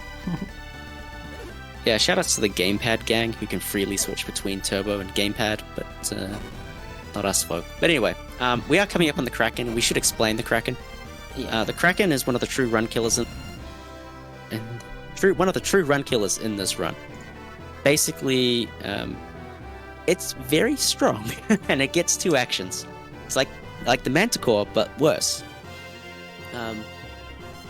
We could devise a strategy to win, but it would be very slow. What we want to do is we want to throw all of our summons into it, and then it's got like 200 HP left, and then we can finish it off. The problem is, by being in a full... if we're ready to set up and summon everything, we're really weak, and so the Kraken will kill us faster than we can kill it. That's a bit of a problem. So what we need to do is we need to put it to sleep or stun it, and I think we only play for sleep with this strat here. Now the Kraken is weak to sleep. Yes. So the Kraken is weak to sleep, so every enemy in this game can be weak to up to 3 status ailments. Most bosses are weak to HP drain and PP drain, and that's about it, which is basically useless. So the Kraken being weak to sleep is amazing. What it does is it gives us an extra 25% chance for a sleep ability to proc. This takes something like Mist, which would normally have 5 proc, and it takes it from 5% to 25%, and suddenly that's a realistic thing. It's actually more 30, but no, it's 5 to 30. I can't do math. And Ivan's sleep goes from 25 base chance to 50% base chance. So we're going to spam all of our sleep abilities on the Kraken. That's why you picked up the sleep bomb. The sleep bomb is 30% likely to work on the Kraken, and we're going to hope it goes to sleep. And if it doesn't, well, we probably did, but that's okay. We would have hopefully, wink wink nudge nudge, made a safe and made use of the fact that marathon to keep the run going. Yeah, that would be a very smart thing to do. Yeah, so normally in a no save and quit run, this is the wall. If you die here, that's it. Run over, reset, back to the drawing board. Because we cannot save and quit in a normal run, but being a marathon, we do allow the save and quit for the safety purposes. Yeah, because if you die here, you have to do the entire boat segment over again, and you've experienced how long it is, so it's legitimately a over. 10-minute time loss. It's 10 minutes gone. I did the thing. Whoa. It's actually really funny watching those 7 do these runs at marathons because they suck at saving. I do. It's okay, everybody does. You're like, what is my pressing? What am I doing? Okay, fingers crossed. 50%. Let's go. Let's go. Oh, did you move Alvinshire? Sure didn't, but it's asleep, so... Okay. It's fine. Yeah, it's fine. Yeah, we might just miss the rainbow kill, but that's fine. But anyway, we're gonna go for a rainbow kill. Now that it's... move the elven shirt back to Ivan... Yeah. You're... No, you move it for the Kraken fight.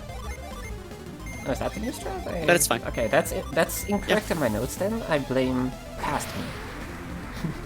Oh, no, wait, no, I'm wrong. Sorry, I'm wrong. No, I'm being silly. You're absolutely right. We do absolutely need it on Garrett because he's slow. Yeah, sorry. Slow boy. It's okay, the Kraken's asleep. We can do whatever we like to it. It won't wake up. Yeah. So, the sleep lasts for 1 full turn after the turn it procs. So we have sleep. Hey, we got the doubles.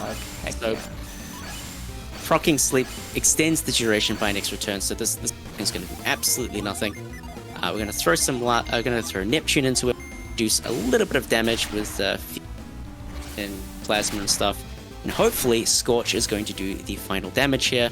And if Scorch deals the final damage, then we will get a rainbow kill on the Kraken, which is actually significant.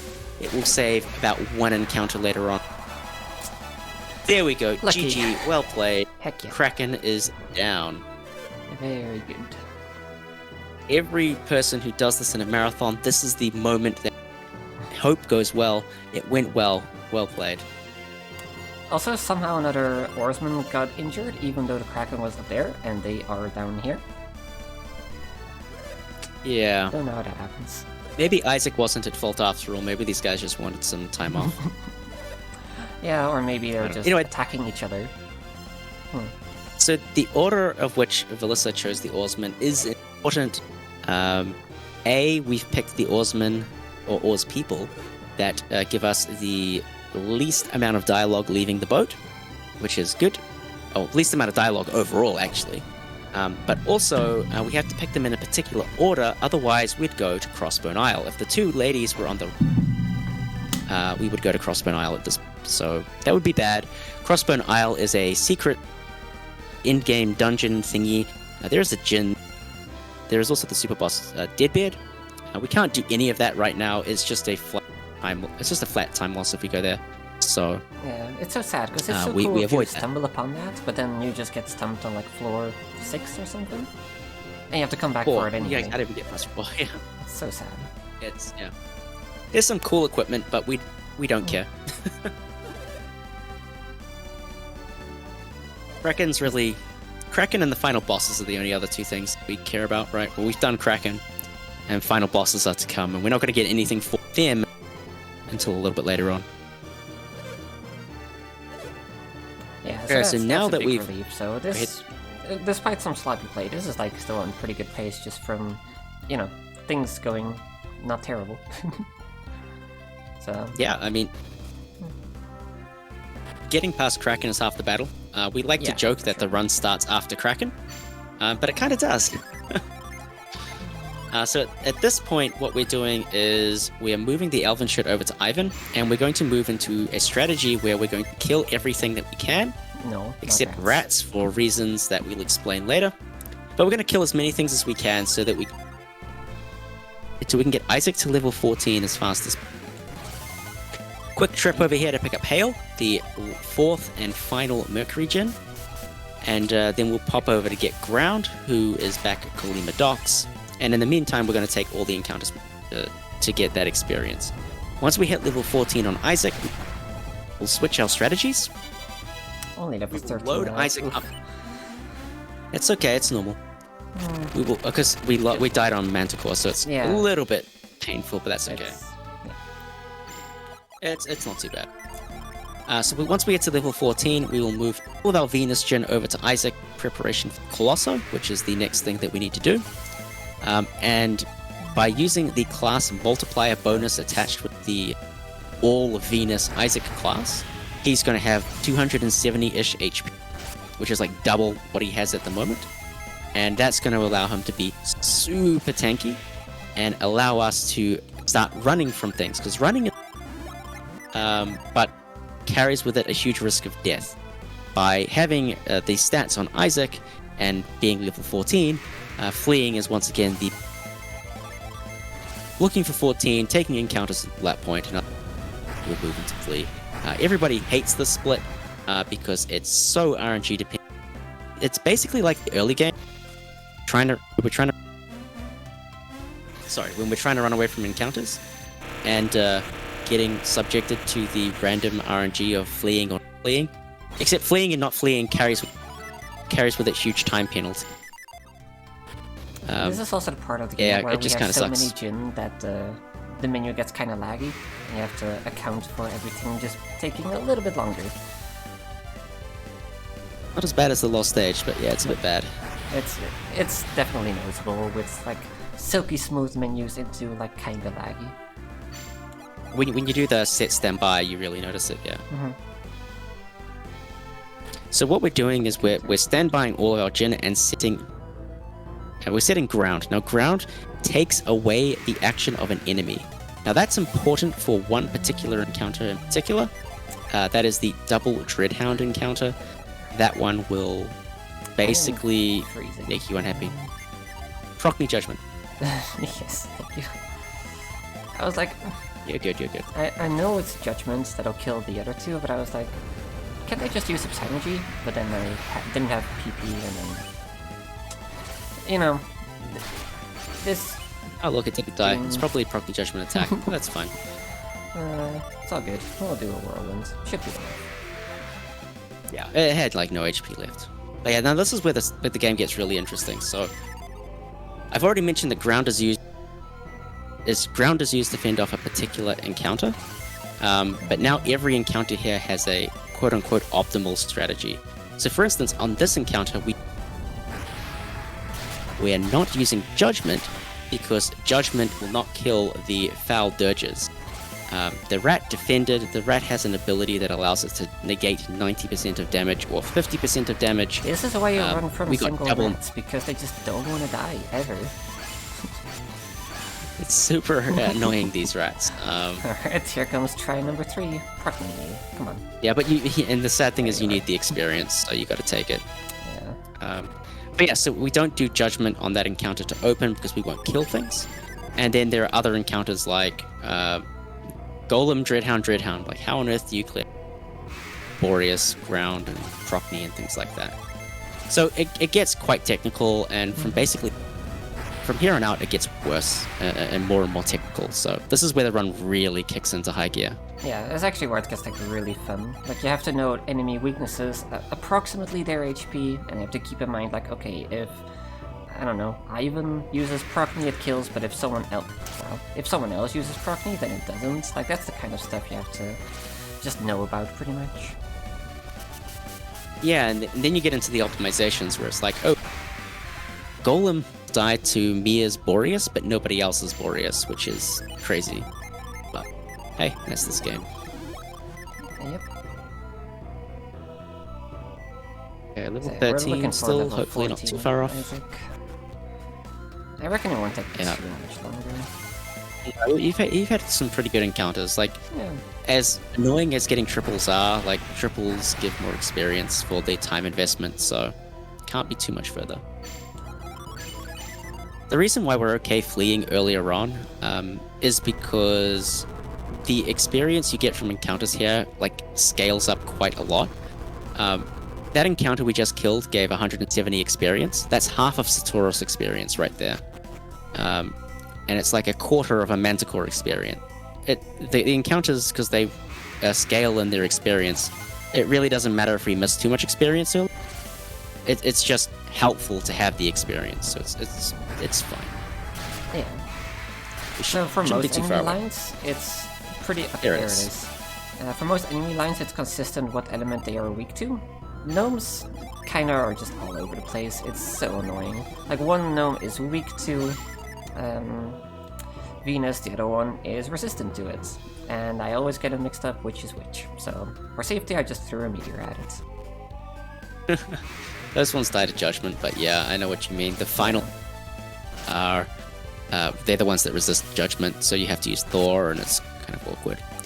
And so now that we're level 14 on Isaac, and we've done a little Jin menu to move our Jin around, A, Isaac is set up for Colosso, B, Isaac has got a ton of stats and is going to be our tank. The idea is we're going to run from hopefully we're going to flee first try or second try, third try, hopefully not, I don't know. Come on, we're just hoping nice. that they don't kill people, because at that point it gets kind of scary. There is a death warp strat, but we don't want to die before we get to, you know, the story progression that we want to achieve. So it's always a bit scary when people die, and you know, these enemies can just one-shot people. That's fun.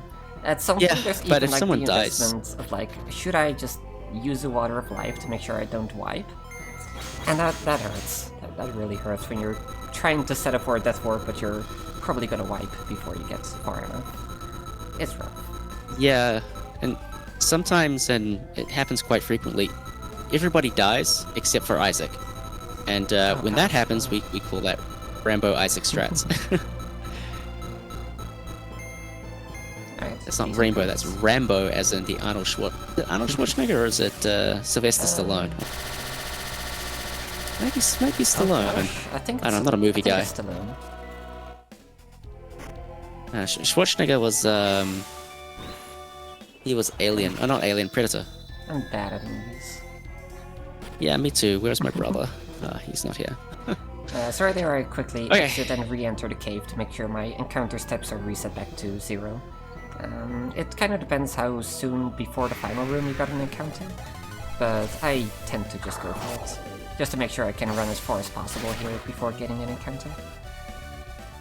Yeah, you made the right play. I mean, unless you literally get the encounter like a few steps before the door, it's like almost always worth it. So even if you weren't tracking it or you don't care, just take the reset every time. So basically what we've done is we've taken a trek through this dungeon, we've gotten this mystical draft, and now we're going to talk to an invisible man. And the invisible man's going to tell us, I need that draft, but he's going to explain how to get the draft to us despite the fact that we already have it. It's so sad, because in most cases you can just stand next to the NPC that wants the item and just open your menu and use the item, and then that just activates it. But here you have to specifically talk to him, which means you have to specifically clear this cutscene first. It's unfortunate. Yes, we don't like this guy for many reasons. One of them is his propensity to talk. The other reason, he's quite literally a child kidnapper. He steals Sheba, he steals. He's just a bad person. Yeah, he's a jerk. Yeah. But he's a good guy in this game, right?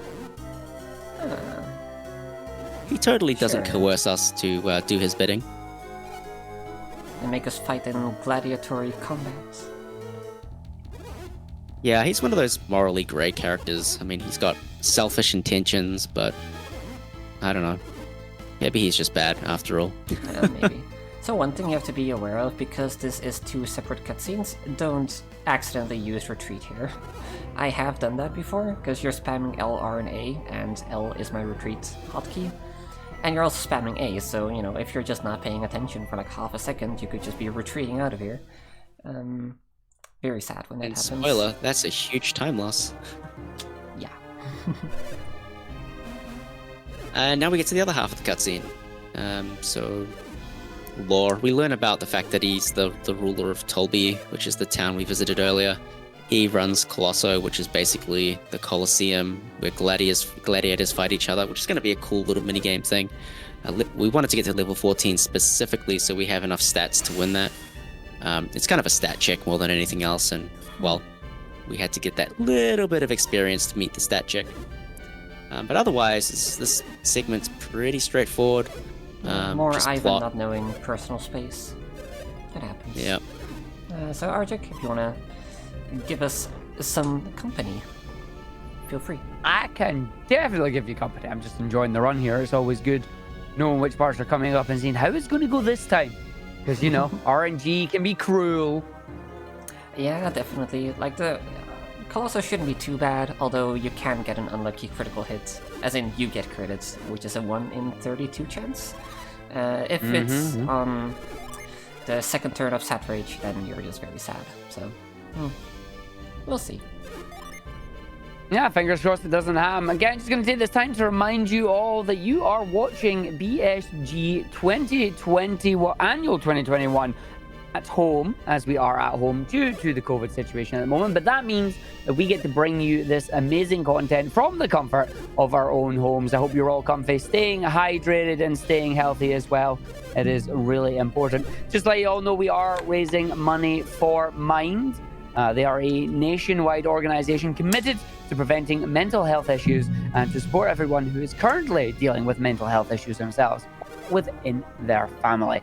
All of your donations will go to Mind, so do please keep them coming in. We are at 2,250 euros right now, and yeah, we still got a number of incentives coming up here. Like later on, we have Pokemon Diamond, and we got a Chimchar, and needs a name. What are you going to call it? Right now, we have Kate Bush, who's currently winning with 15 euros. And then second is Turtwig with 5. Why would you name Chimchar Turtwig? This is not right. But you can change the name there. You can even add one of your own 10 characters max there. And do take a look at our other incentives that we have available as well. We've got stuff coming up for Super Metroid Any Percent, Fox and Forests as well. And of course, a new one just opened up recently is the Final Fantasy X 2 HD run. I've heard Argic is a good name for a Chimchar. Any thoughts, Argic? I would love to be called a Chimchar. I love fire starters on my Pokemon. I'm always Team Fire for that one. Like, give me my Charmanders, my Cyndaquils, my Chimchars, my Infernates, my Cinderaces. Like, give me them all. They're good fun. Cinderace is Miss Tepig, the best of them all. I mean, I like Tepig, but not the greatest, I will say. No, out of all of them, I've got to be a Gen 2 fan. Like Cyndaquil. Cyndaquil, Koava, and Typhlosion. It's like, yes, please. But like, all of the Gen 2 starters are great. It's so hard to pick. Just like Gen 3, it's like, it's impossible. Yeah. But no, we got that coming up, that Pokemon Diamond run. It's going to be good fun. So if Valyssa is not trying to die, but it's not a bad thing if she dies. I probably should have stand-byed all. Maybe then we would have actually died, especially with that extra movement I just got there. No. Okay. Yeah, so Valyssa kind of mentioned it in passing, but we can do a Death Warp after doing that whole Barbie sequence, and it just takes us back to Tolby. Because our next journey here is to Colosso, which requires us to come back to town. And we get a full heal and upon entering Colosso, so yeah, it's pretty convenient. Yeah, the Colosso minigame is pretty straightforward. We get to duel against gladiators in one-on-one combat, Isaac versus the world, basically. And we can have our friends help us by making the course shorter, but we're speedrunners, and that doesn't help us at all. We can finish the course and collect all the items if we wanted to, in the time it takes for the other gladiator to finish. So our friends are not going to do anything. They're just going to say, yep, we're done. See ya. And then we'll do battle. And the battle strategies are usually hit them with invisible bigs and judgment. And just but we'll come to that. Just remember to say no. What if I just say yes? You know, just to change things up a bit. That's fine. We can give people a lovely tour of the Colosso Stadium. Yeah, it's actually kind of cool the way it shows, and like especially the individual courses, like it shows the little shadowy yellow Isaac. Yeah, it's kind of cool. Yeah. So this is basically the say no segment. Everyone is going to want to give us a tutorial, and tutorials are slow, so we want to say no. Flint, are you listening, bud? Maybe not. I don't know. Yeah, we say no to these people and we just dump our friends off because we don't care.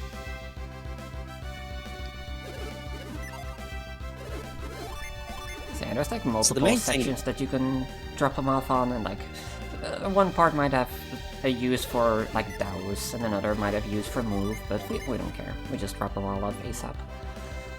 Yeah, we've like I said, the time investment for each of these things is like we lose time by doing literally anything. So it just skip everything basically. So the main thing about Colosso is that we have strategies for each of the fights that we do. The main thing we don't want to see is for the gladiators to use nuts. So we've picked up a nut. We haven't used it yet, but nuts heal 200 HP, give or take. And every time they use a nut, it's going to add 2 turns to the fight, which is very slow. Each nut loses about 20 seconds, 15, 20 seconds, I forget the exact amount. But generally we want to go through nutless, but we'll just have to see how the RNG unfolds. Now the important thing is that the item logic from earlier on in the run still applies. So each of these gladiators has an item queue, and it can't use the next item in the queue until the first item is used. So on this first guy, Azart, the first item he has is the oil drop. If he doesn't use the oil drop, then he can't use the nut. Same is true of the next fight, which is Satridge. He's a smoke bomb. Until he uses the smoke bomb, he can't use the nuts. So we're hoping to see just attacks out of Azart, who is just coming up. And of course, we need to win these things, by the way. Winning these things is absolutely essential. It gives us enough statistics to survive the fight. So these fights have been pretty carefully mapped out to give maximum survivability while being very speedy.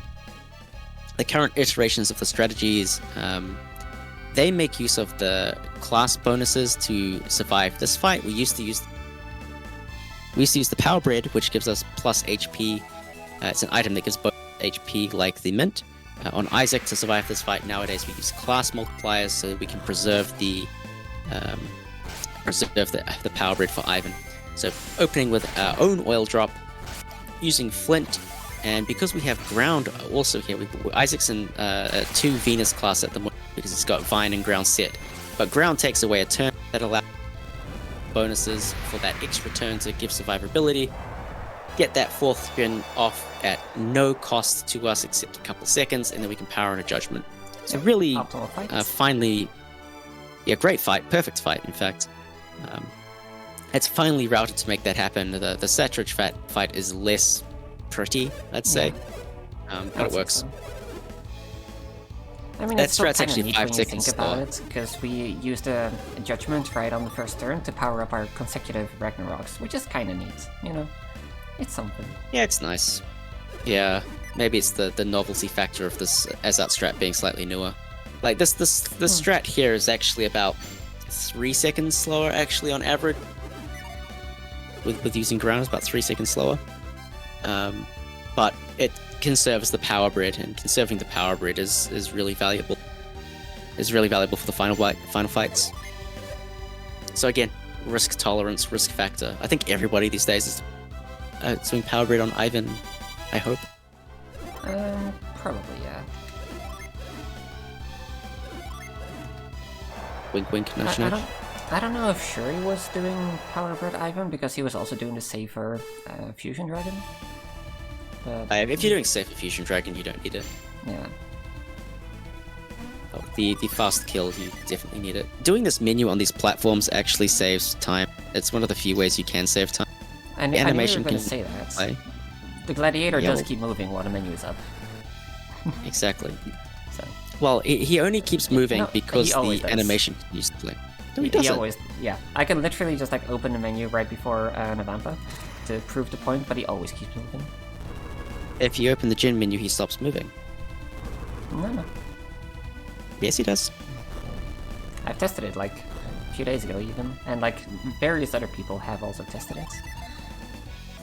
We're just gonna do it, okay? Either I'm gonna lose like half a minute and look like an idiot. So what? He definitely keeps moving while you've got the menu up.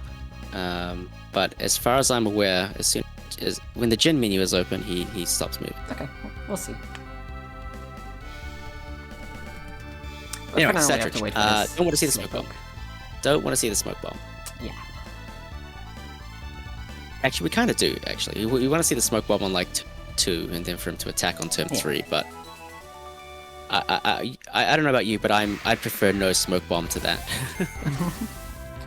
Alright, let's see. There's a judgment. Right, good. Attack. There's also a really like small the chance that they damage. choose to defend. You're fine. I really don't like the damage, but yeah, it should be fine, like realistically. No, it's definitely fine. Yeah, 76 is a high roll. 79, sorry, is a high roll. Okay, Alright. so their Cetrich defended. That's actually That's a kill. completely fine. Awesome. Perfect, Colosso. Well done. Thank you. Alright, it's time to make or break the run. The instant climb. Yeah, very important. So Navampa, really important strategy here. You've got to do the instant climb on the wall, otherwise the I feel like I keep getting cut off there. That's okay. Yeah, kind We try. We try and make the funny. of. Also, shoutouts to like the 4 people who are watching Colosso. You've got the blonde girl with the blue hairband, and like the other blonde girl with the blue hairband. The guy with the red shirts, and his various cousins also wearing red shirts. Some of them wearing blue shirts. Yeah, a lot of variety. When you going on cut here. the girls at the top of the screen, when their hair is cut off halfway, they look like Stewie. I still don't see it. I really don't see it. I'll tried. point it out to you afterwards. I'm not sure if I wanna. Yes, it was a Valyssa, who's a great runner in the community, pointed it out, and now it's broken for me. I can never unsee it. So we're just gonna make our way Right, to the moment end of and we're truth. install. We're gonna see who's right. Mhm. If I'm wrong, I'm gonna be so sad. Embarrassed live on stream. Oh, Or no. I'm gonna look like an idiot. One or the other. So this puzzle's easy, just hold it upright. Alright, here it is. Here it is, moment of truth. Easy. Oh, awesome, amazing, well done. Not a fast No conveyor, fast though. conveyor, that's a shame. It was so Subpixels. consistent in practice. Oh, It's subpixels. Like sometimes you Yeah. get off at the right subpixel, just you can get it, and sometimes you get the wrong subpixel and you don't get it.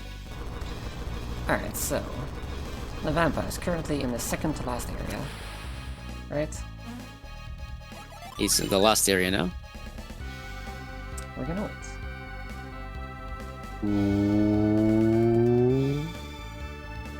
Drum I don't roll, know how long somebody. is like an appropriate time to wait. Hydrate.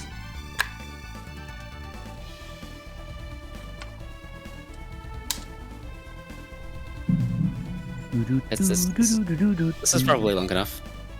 He's definitely moved over to the other area. He definitely didn't. No, it was like an area to the right of there. What do you mean? No, he wasn't. He was in this area. We're gonna wait He even definitely longer. did not move. Yes, it's a speedrun. Look, I swear to God, I have opened this menu and closed it to find him having finished. It's the Jin part. See, he didn't But move. like, I've totally done this before. He doesn't move. Are you sure it wasn't the synergy screen? Does he move on that one? Does it matter which of the two submenus it is?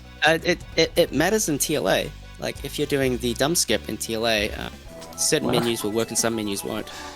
So Jin and status work and synergy doesn't. I think synergy is the thing. Anyway, we just want to die to Nirvana. You don't need to win this fight. But we've done some really important science. So thank you, Valyssa. I appreciate this. I appreciate Shop Girl. Appreciate Shop Girl. I agree. Appreciate those of you Shop not- I Girl. guess it must have been the synergy But- menu then. I didn't think it would matter. Yeah, this game is weird. That's what I get for trying to argue with Grandmaster Plexa. Stop. Yeah. Always better to challenge things, because that's how new stuff gets discovered. Exactly, exactly. I mean, just today, Grant, another great runner, was like, "Can you do this?" And I said no. And about 5 minutes later, I was like, "I retract my statement. You can do this. Here's how you do it." I like that. I like the fact that you went no. I went, "I'm gonna try it." You came back, was like, "No, you can. Yeah." In my defense, I developed a new technique that we'd never done before that I didn't even know was possible. So my first position was not unreasonable, but no, I'm very happy I was wrong. Yeah, I'm also very happy you were wrong. It's funny because I was also wrong. Like I could have sworn I had tested that and there was no loading zone there, but I was wrong. Mystery loading zones, speedrunner's best friend. Or like maybe I love it when you just walk out of bounds and you're like, "Oh, yeah. there's a door." Yeah, if you get caught on the high, yeah, we're going down another tangent. Sorry, Dark Dawn is such a cool game, guys. It really is. It's just so much fun. Like, it's been such a roller coaster. Like, new stuff still being found, but regularly. Like, just as Plexo was like, "Oh, here's the route," and then here's another big change to it because another skip. Oh, we should have made the Dark Dawn counter. This would have been amazing. Oh. We're so excited about the series. Like, yeah, it's funny. The games come and go in waves, right? Like, for sure.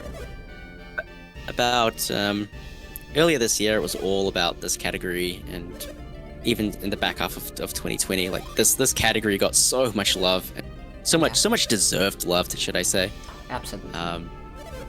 And then TLA came in vogue for a while. Regnatrays destroyed that game, and we did a ton of cool stuff in that. And now Dark Dawn is finally getting its time in the. Like the one that's why we're all jazzed about this. Slept on for like years. I'm just so happy it's finally getting attention. The next step is to get it not into like this a marathon, cutscene. But... one step at a time. This cutscene's awful. Basically plot. Basically Barbie manipulates us to go do his bidding. Cool game. Yeah, pretty much. But yeah, like the entire series is just so good. Like you have the first 2 games on GBA, third game on DS, which, you know... This man in this call right now just ordered a 3DS capture, which was like so expensive to get to New Zealand as well. Just to run Dark Dawn. Like the dedication. Amazing. Yeah, it literally only plays Dark Dawn. Yo, but you got a DS capture card. That's amazing. I got one too. It's just like best thing you could make, but it's so expensive. Yeah. Oh gosh. I love my classic DS capture card. Like even when I'm just casually playing games on it, I'm just playing on my monitor because there's like no lag. And just hold the controller here, not break my neck. Fantastic. Exactly. Only downside is when you play a game with touchscreen technology and you're like, okay. That's why I still have the thing where I look down and I'm like... Oh, go ahead. I was just saying, when I play games that have the touchscreen, I still have it ingrained into me to look down at the touchscreen while using it. Yeah, that's why I was struggling for like menu in Dark Dawn, because I just look straight forward and then it's just like, oh heck, I have the menu. And auto menuing does use the touchscreen. So like I have vaguely memorized the location of the 4th spell. But that's it. Even that one I miss sometimes because I'm not looking at it and I'll hit the B button, which is like below it. It's a struggle, but once you get good at it, like touchscreen controls for Dark Dawn are very, very nice.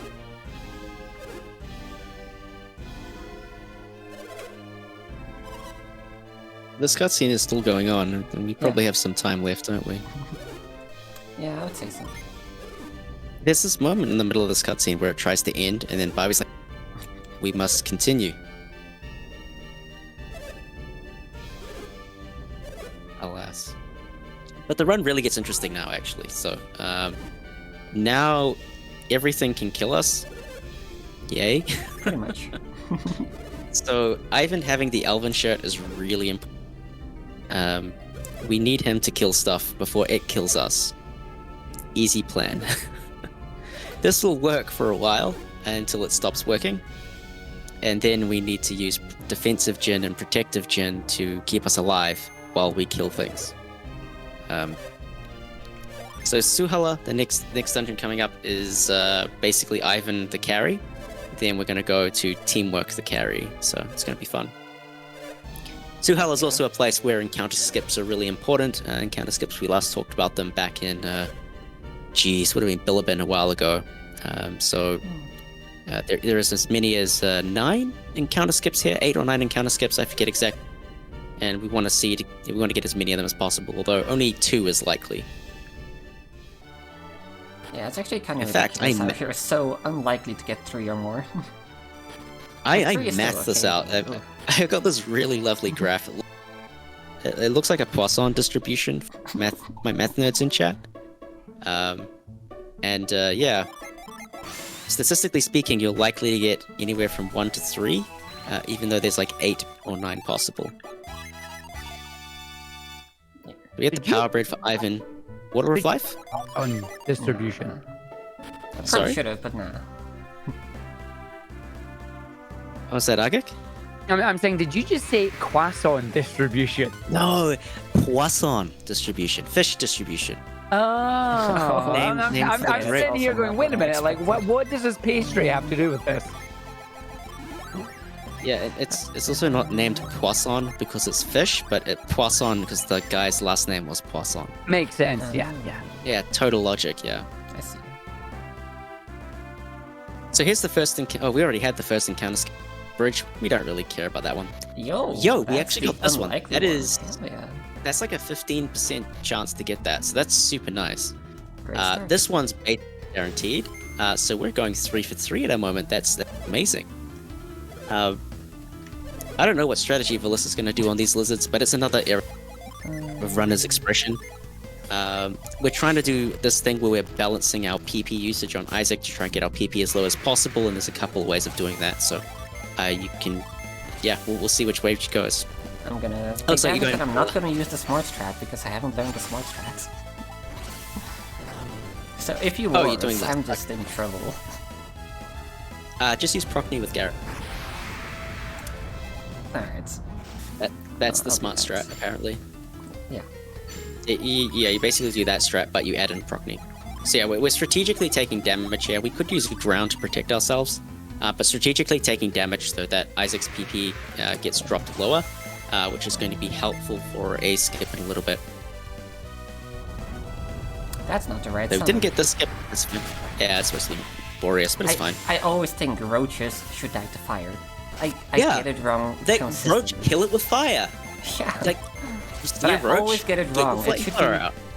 It should be so deeply ingrained in my brain, but it just isn't. And this exact thing happening as well. This should also be ingrained in my brain because I use meteor so often. But alas, here we are. Yeah. Alas. Yeah, like, not all the time that these elemental weaknesses make sense, but whatever. Yeah. Anyway, we've taken enough damage now, thanks to that quick sphere, so that's cool. Except I don't have that, so we'll use You're fine. You're fine. You're absolutely fine. There's nothing to worry about.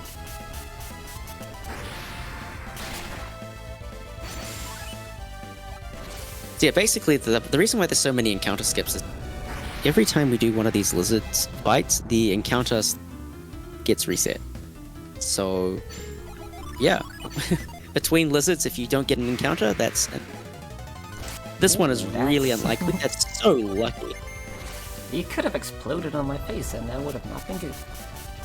Yeah, these things have an ability called Dynamite, and they basically self-destruct. It's like explosion in Pokemon, and you know that kills. So lucky we didn't see that. Yeah, very much so. And this is the last Tornado Lizard that we're going to fight. Same strategy, going to use Ground for protection. In a Judgment Tiamat is the fastest way to kill these things. That isn't instant death. Shoutouts to Manipulation. The manipulation strats are so crazy. Yeah, we basically use the Assassin Blade to proc instant death on everything as soon as we get it. It's pretty cool. Anyway, that's not this category. So now we're going to get to Flash. Flash is the last the last gen that we're going to collect. 90% damage reduction, super valuable, super important to the rest of the run. Unlucky encounter to get, that's fine. I'm not entirely convinced this kills, but we'll see. Nah, definitely. Yeah, these things are one of 100%. These are one of the more tanky encounters in the dungeon, so it's a-okay. We got that encounter quite late, so we're in good stead to skip the encounter, go into Flash. So the encounter skip to Flash is whether you get one or two encounters. If we one, that's a skip. So Nice. Yep, we got the skip. Awesome. That's awesome. I This has been a didn't do very the strong new Suella. strats. It's fine. That's not it. It's just that. I kept the old strat in my notes because I've been forgetting to do this consistently in practice. But yeah, new strat was meant to move ground over. It's alright. Yeah, so we use ground here so that Flash can't do anything. We don't really like the damage is important, but we also don't want it to run away. So we'll just play it safe. Use ground. Not really a reason like not to use ground. Especially because I do already have the damage that I need. Let's swap you two around. I've finally switched now we over gotta- to ground Isaac instead of ground Garrett. Yay! Welcome to the club. Guest book on the left. So now we're gonna run out of Suella. Now we can get boss if we have relatively okay movement. And again, there's another encounter skip leaving here. Hopefully we're gonna get one encounter. Hopefully, yes. And we did it. Good job. Awesome. Very, very strong Suella. Very strong. Definitely. Except for the encounter that I messed up. But, it happens. You're gonna die to that.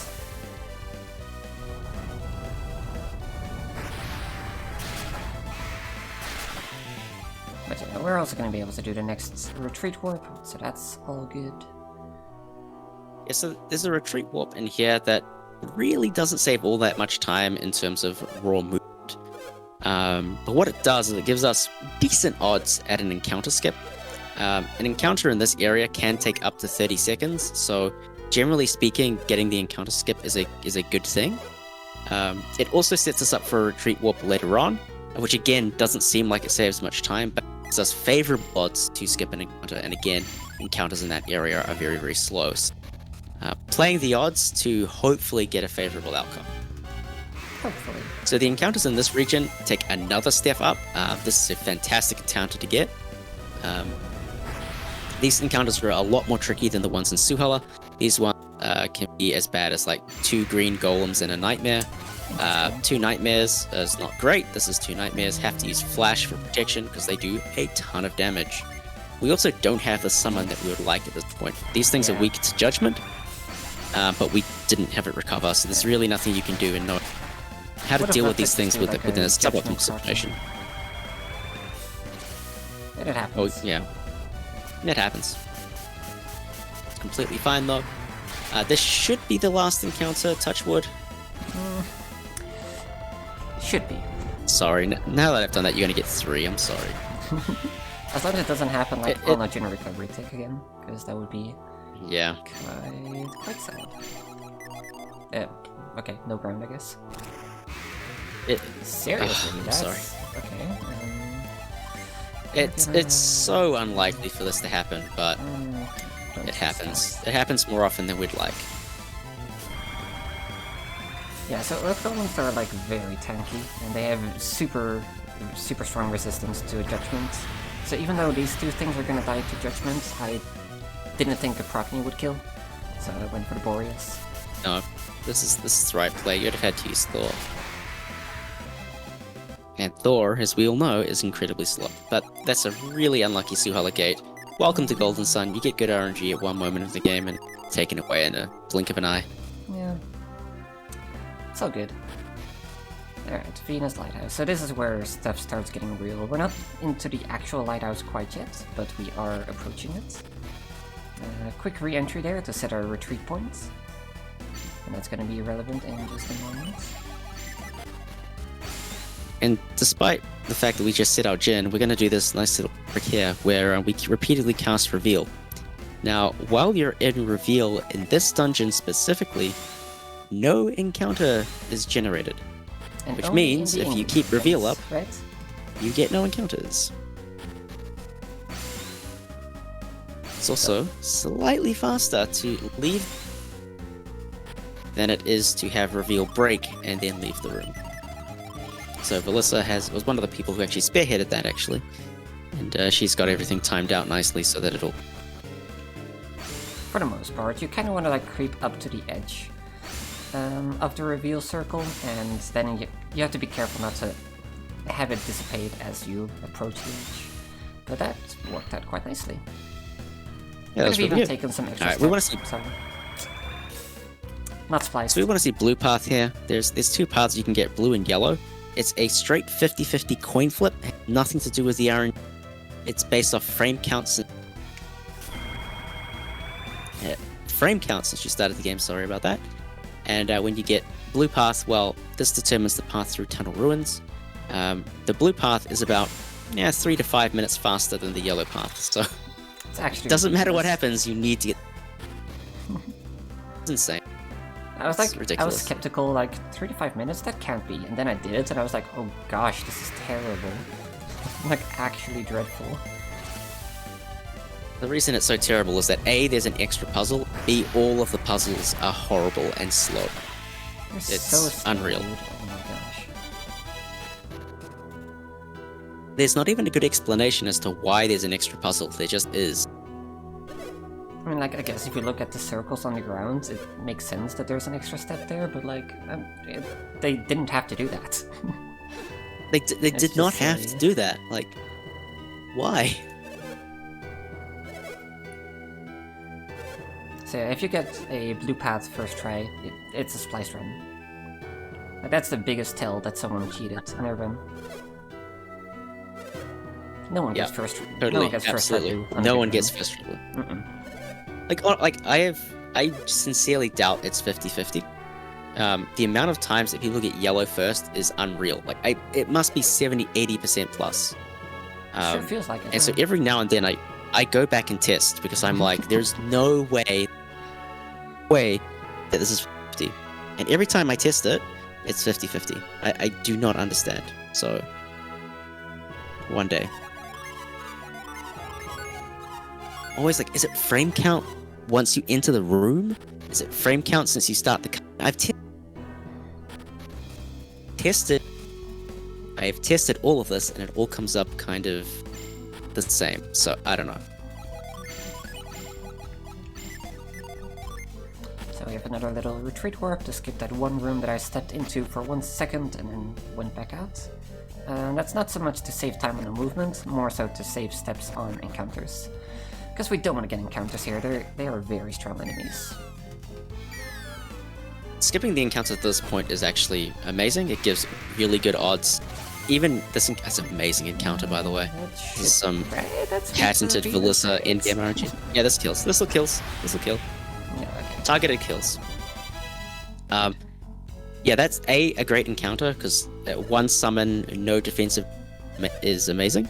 And also it's a late encounter, so we got good odds to skip the second encounter in this area. Because once you go down the stairs, it's a new area.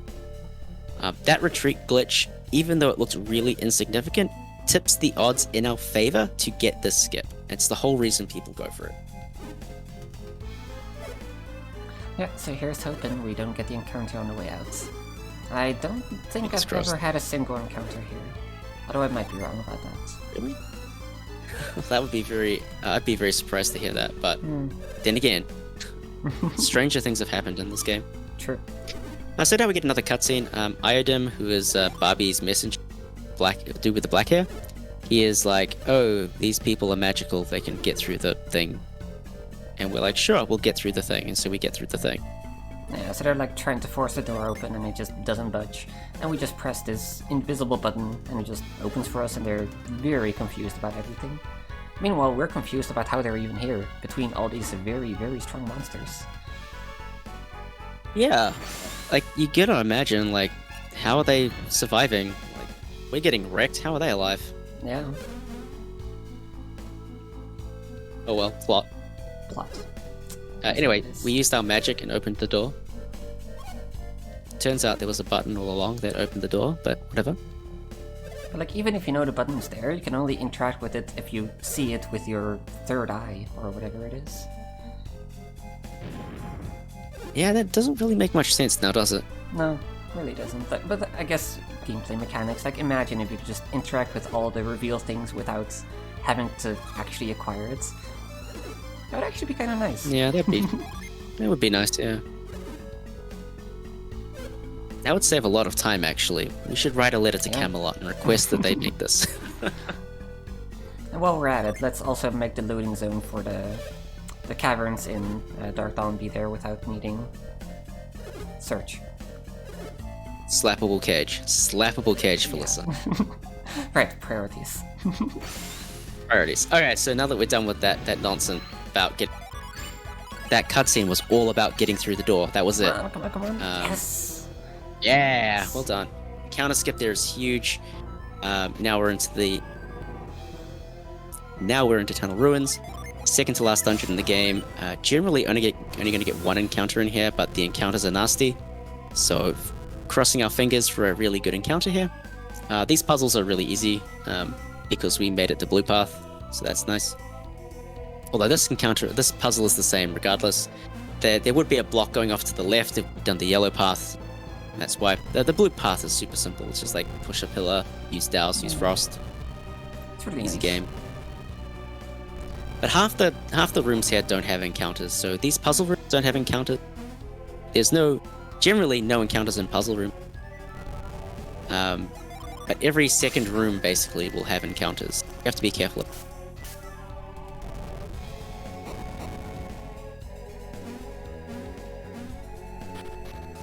Okay, now this room has encounters. If we don't get an encounter here, and we didn't, very unlucky to get an encounter in there, should be good for one.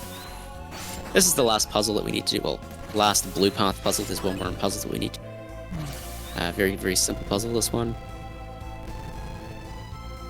Move the thing and make it rain. And then most of the time, the room after this one is the one where we'll get the encounter. So fingers crossed it's a good one. Valyssa has excellent PP management here. She's down to 2 PP. Isaac, that's perfect. There is a retreat warp coming up in the next dungeon, which is Venus Lighthouse, which skips a good management there. Here's the encounter. It is... it could be worse.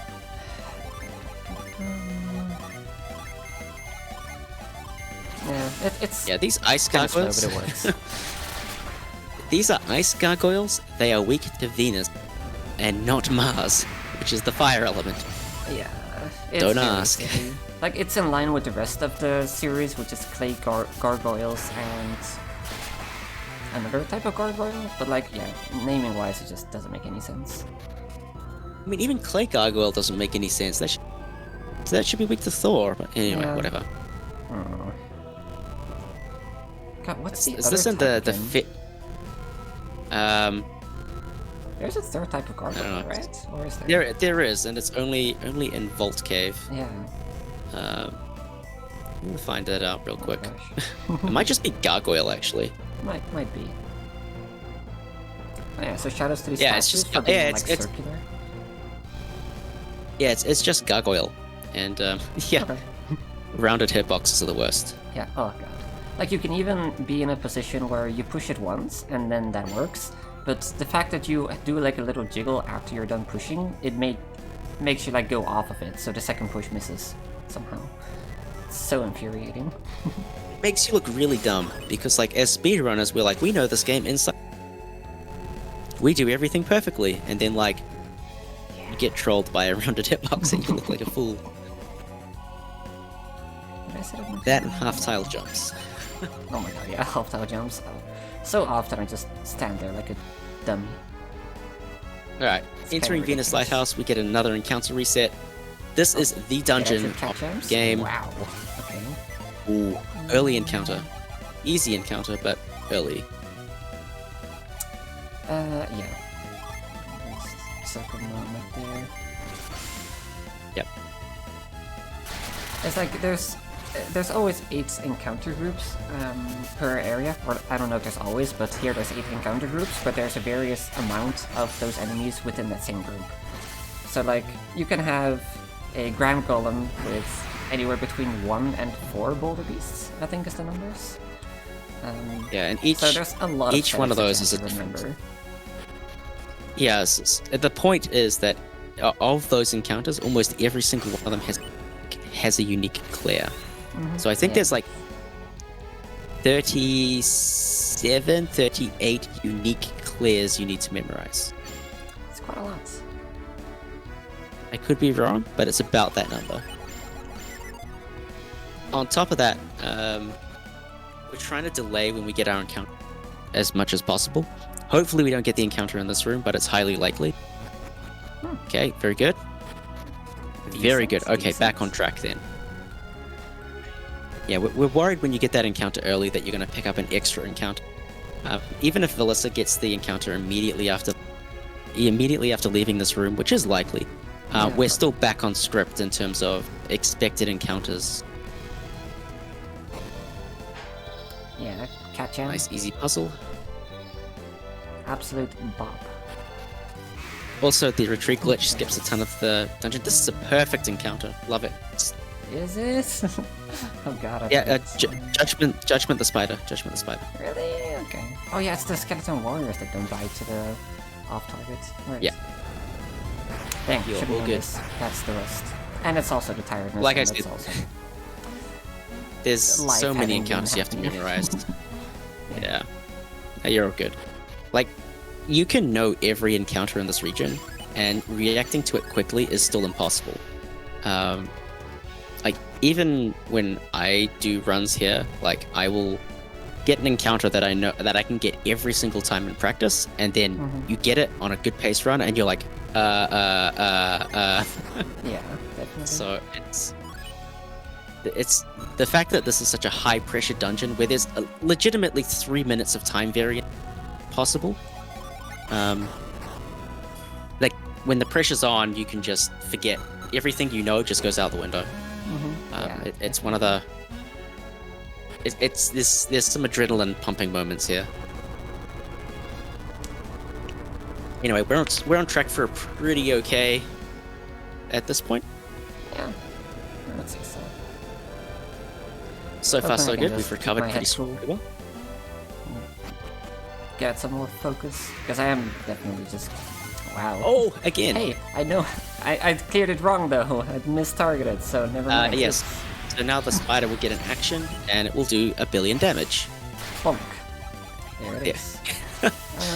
And that is why this place is scary, and why using ground is absolutely the right decision. Everything in this dungeon can kill you, and will kill you if given the opportunity.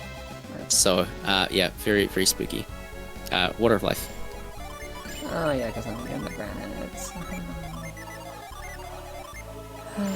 It's okay. It's okay. We'll manage with our judgment. Yeah. Yeah, it's gonna be fine. Ah, that's a fun Yep, that's one. fine. Alright, so we...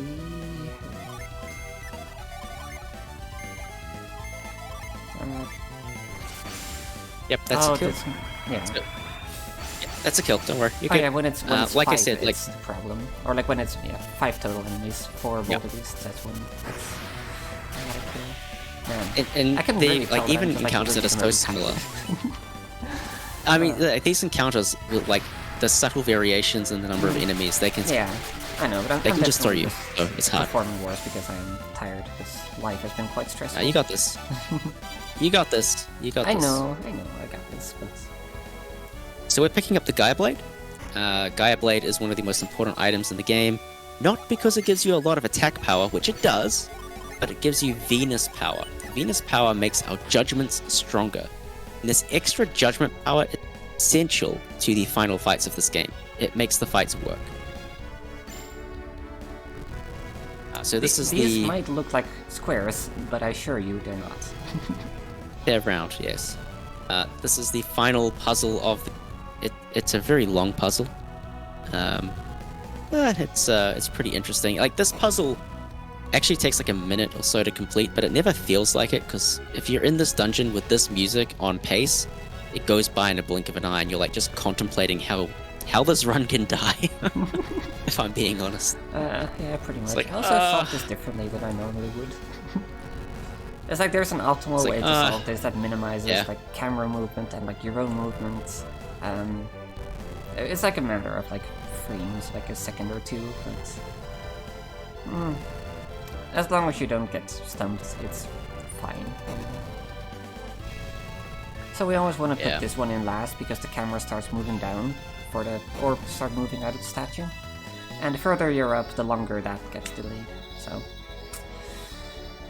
as long as that one's the last one, it's pretty much fine. Yep. And I always forget what this room looks like. So now there's what? There's 1, 2, 3, 4, 5. Not very many. What are you counting? Go by in the blink of an eye too. Ah, wonderful. Okay, so I'm just gonna...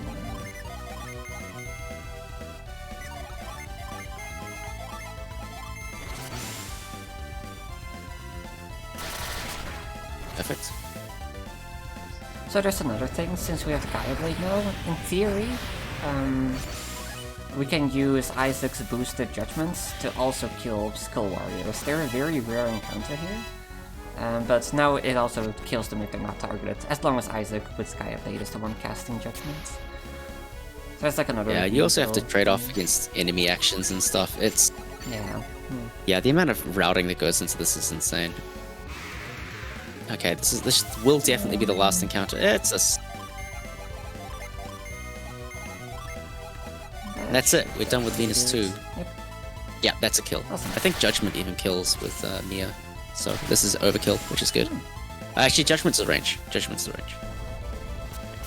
I'll stick with what I know. Chimera, weak 2, Mercury. Oh yeah, no, this is absolutely fine. Alright, now it's time for a little jiggle. So that particular spot where Valyssa is wiggling right now, there are no encounters for whatever reason. So you can safely recover. Because now we're going up to the final fights. Final fights are and get dangerous, and we need to recover all of our gen and do a big menu to set up for it. Oh And boy, also final save. fights. Don't forget to save. Yeah. So the Satoris Minardi Fusion Dragon fights basically follow the same strategy. The strategy is lovingly called the courthouse strategy because it optimizes our ability to use judgment as much as possible. So we're going to be using judgment every second, every odd turn, first, third, fifth, seventh, sixth. To do that, we're going to spread all of our Venus gen out across all of our adepts. We'll give strategically important gen to certain people, like protective gen to Garrett and Ivan. Mia is going to be stocked full of Mars gen. That's going to allow her to cast a wish, which is going to allow us to heal. And everybody else is going to be basically dedicated to recycling summons so that we can stay safe. So the way this will work is on turn 1, we're basically going to use all of our Venus gen plus Judgment with Isaac. Isaac is going to go last. Those Venus gen will be used, and then Judgment will get off and the damage will go through. On the other turn, we're going to heal with Mia. We're going to get one more gen prepared with Isaac. We're going to use Flash and Mars to bring Flash back, and that's going to prevent us from dying on that second. Flash being 90% damage reduction plus Mia heal generally is going to mean that we're safe. Valyssa is going to go for a strategy we like to call Thorius strategy on Fusion. Two turns off a Fusion Dragon fight. And that's going to increase the risk factor, but that's okay. It will look spooky, but it's mostly okay. Mostly, kinda, sometimes. And that should do so that it. all looks good. That all looks good. And we have Save? that, so we have a save. Yes. Right. Alright, here goes. So these bosses So can we be come in- absolute jerks, so if you come in here at a good pace, you're by no means in home stretch. You're very nervous because you're on a good pace, but by no means are you safe to say, yes, this is a run.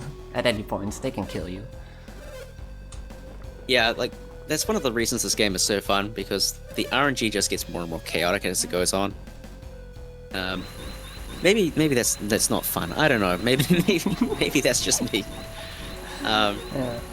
Basically, they have a bunch of jerk abilities. So Saturos has Break. Break negates all our elemental power-ups, which is bad. It decreases our damage output. If he uses Break enough times, we add turns to the fight, which is bad.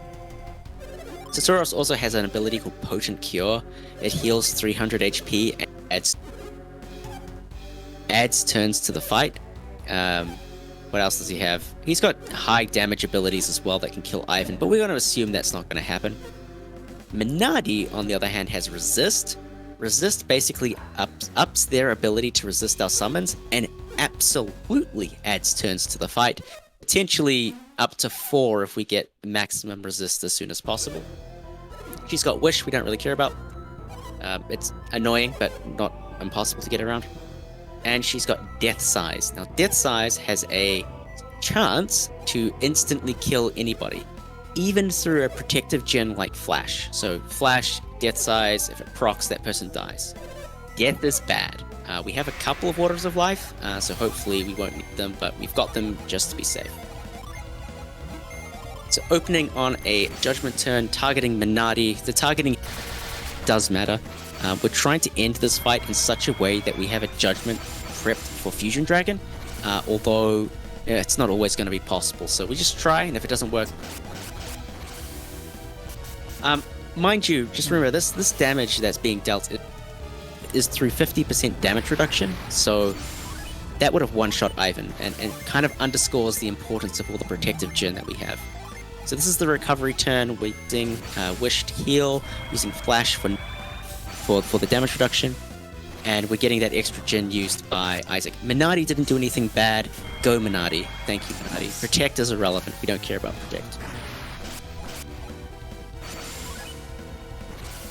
Alright. Also, sound is bopping, as per usual. Oh yeah, this is a jam. This is an Argic jam. Yeah. That is a great emote, by the way. You can thank Nico Hart for that one. It was great. It's very good. Alright, second Judgment. This is a good one. This will be a full power Judgment.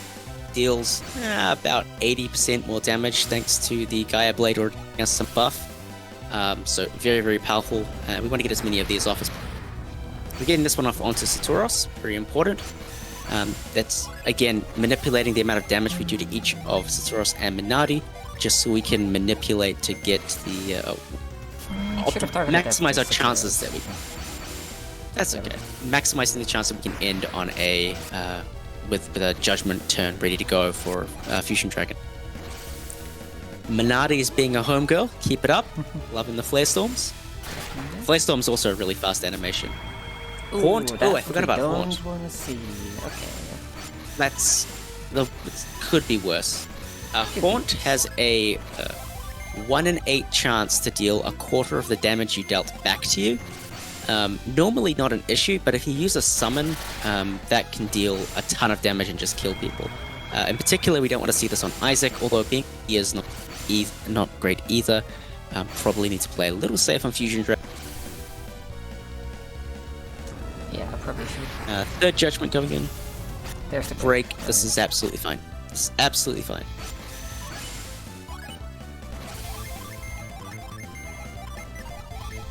So because we've got 2 boosted off, this fight should be fine from. Maneuvering the break is just going to add a couple extra actions. It's not a big deal. Thankfully. Let's still keep it up, Minardi. Can I still kill on a flint turn? Yes, just it's Judgment Minardi and then Mars on Saturos.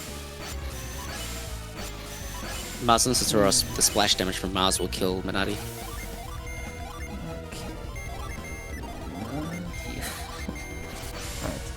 I should explain that we're keeping ground on Minardi because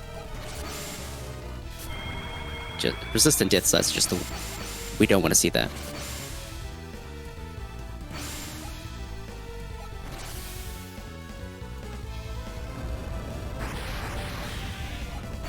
Oh hey, she died. Oh, because you did the Mars target, that's why.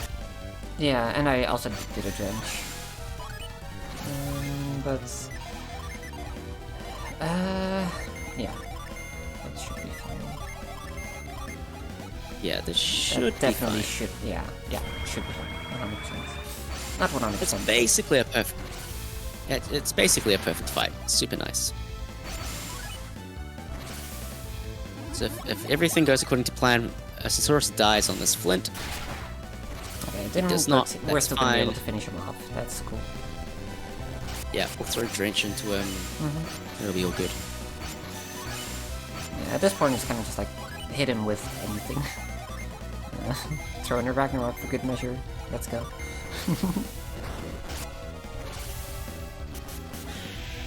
There he I'm is. actually Nice surprised damage. he didn't die to the flash bolt.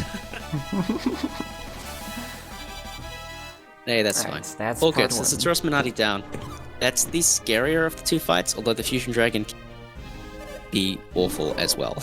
Yeah, I'm not sure which I would classify as being worse. Sasaurus Minati any day of the week, but that's just me. So the Fusion Dragon, Yeah, I'd say so. what do we know about?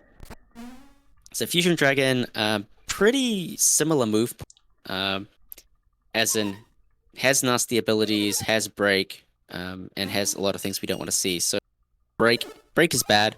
Break will take away the quick kill, which is unfortunate, but it just adds it'll add probably 2 turns to the fight if we get broken.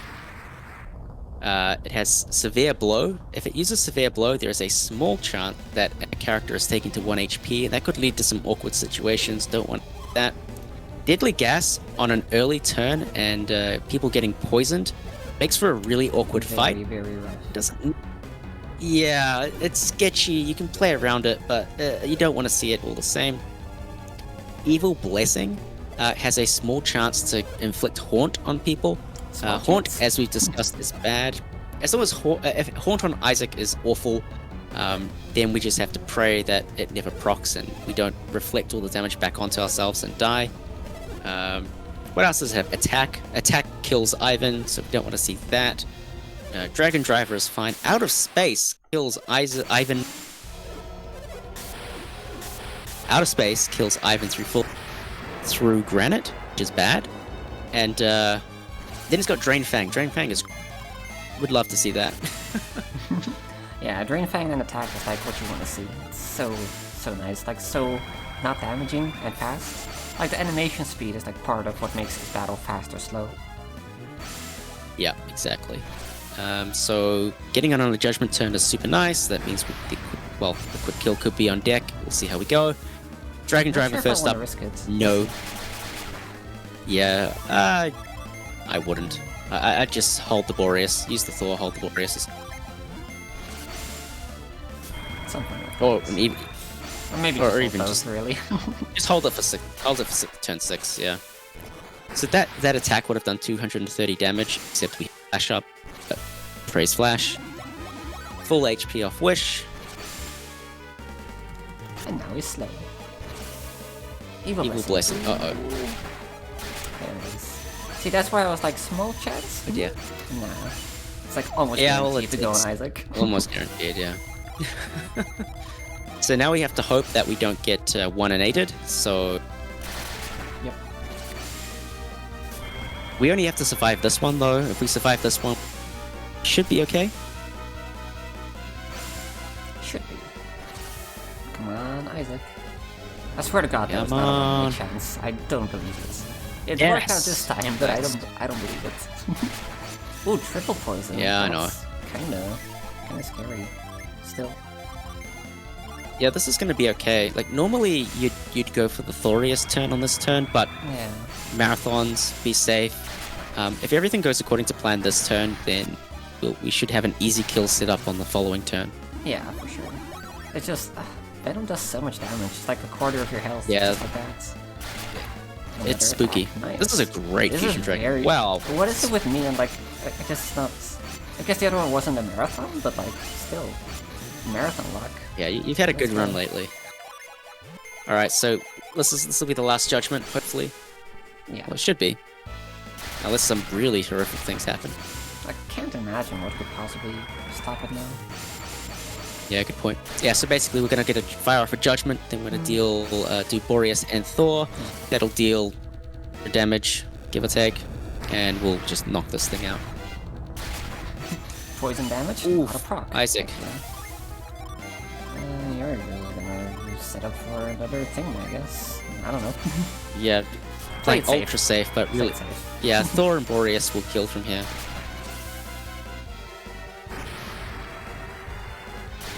Here he is, here's the mighty god of thunder. Goodbye, Thor. Goodbye. Here is the mighty snow cone machine, Boreas. Everybody lives.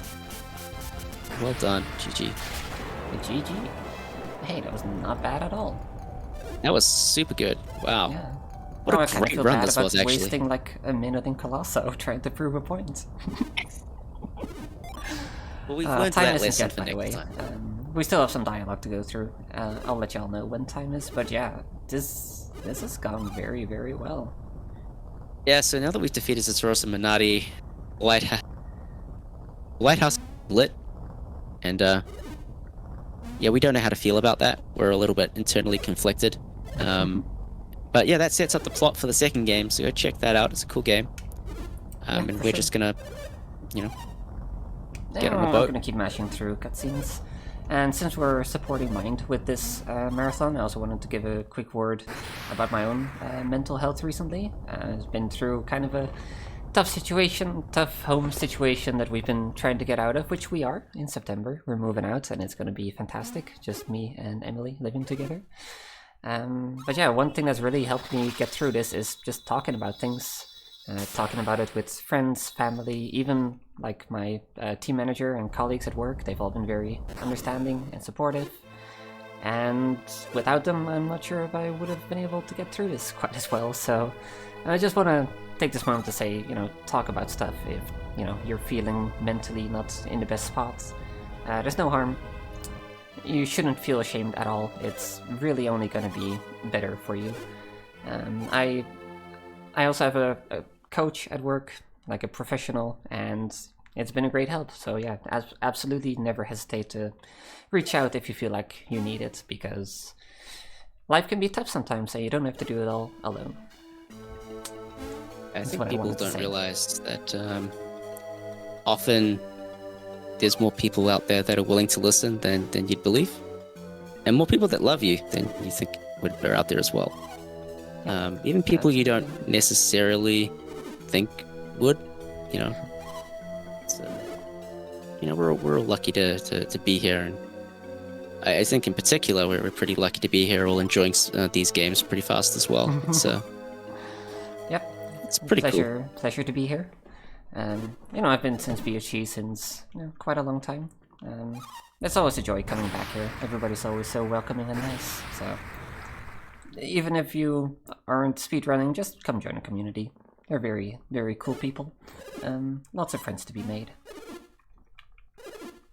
Yeah, I think that's one thing we don't realize as well. You don't have to actually run to be a part of the community, right? Like the people watching are just as valuable. People talking in chat. We've all made some great friends through this this wonderful little hobby we have, and yeah, absolutely. Yeah, we're all richer for it. It's kind of incredible, just casually on voice chat with a guy from New Zealand, all the way across the other side of the world. But yeah, I don't know. I've been so happy to be a part of the Golden Sun community. They're all very cool, helpful, welcoming people. Also, in for a good meme. Shout out to Plexa, just casually making memes while watching Blues streams. I just channel all of the rage and salt over the years, and it appears to work out quite well. Yeah, I would say so. Just making and a way for people through who the don't final set of cutscenes. Yeah, these cutscenes do matter. We've legitimately had PBs be made and lost in this series of cutscenes. Bowie famously overtook Valyssa by like 11 frames one time. I PB'd by IPV by like 6 frames or something. Like, it doesn't seem like much, but there is some speed tech here. It's not flashy, but it's important. Like talking to this to Iodine before you leave saves the scene. It's relevant.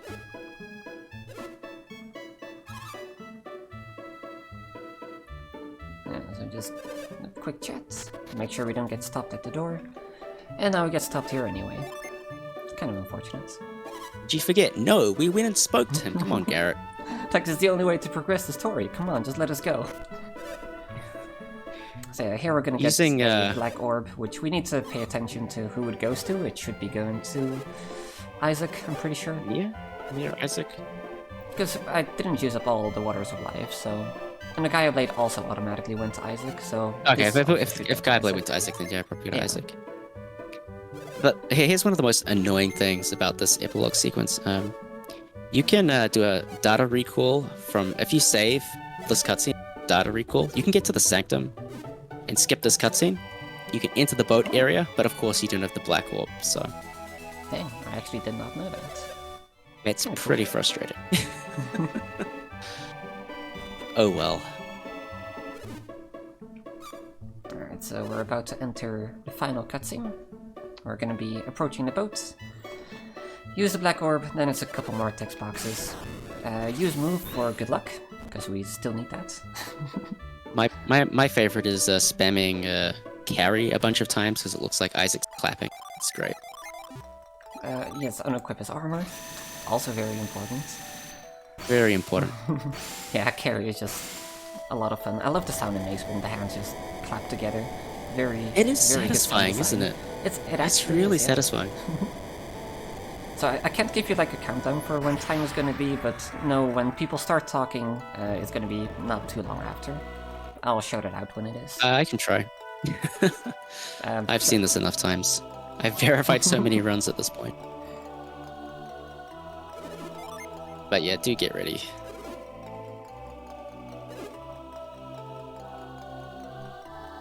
Come on.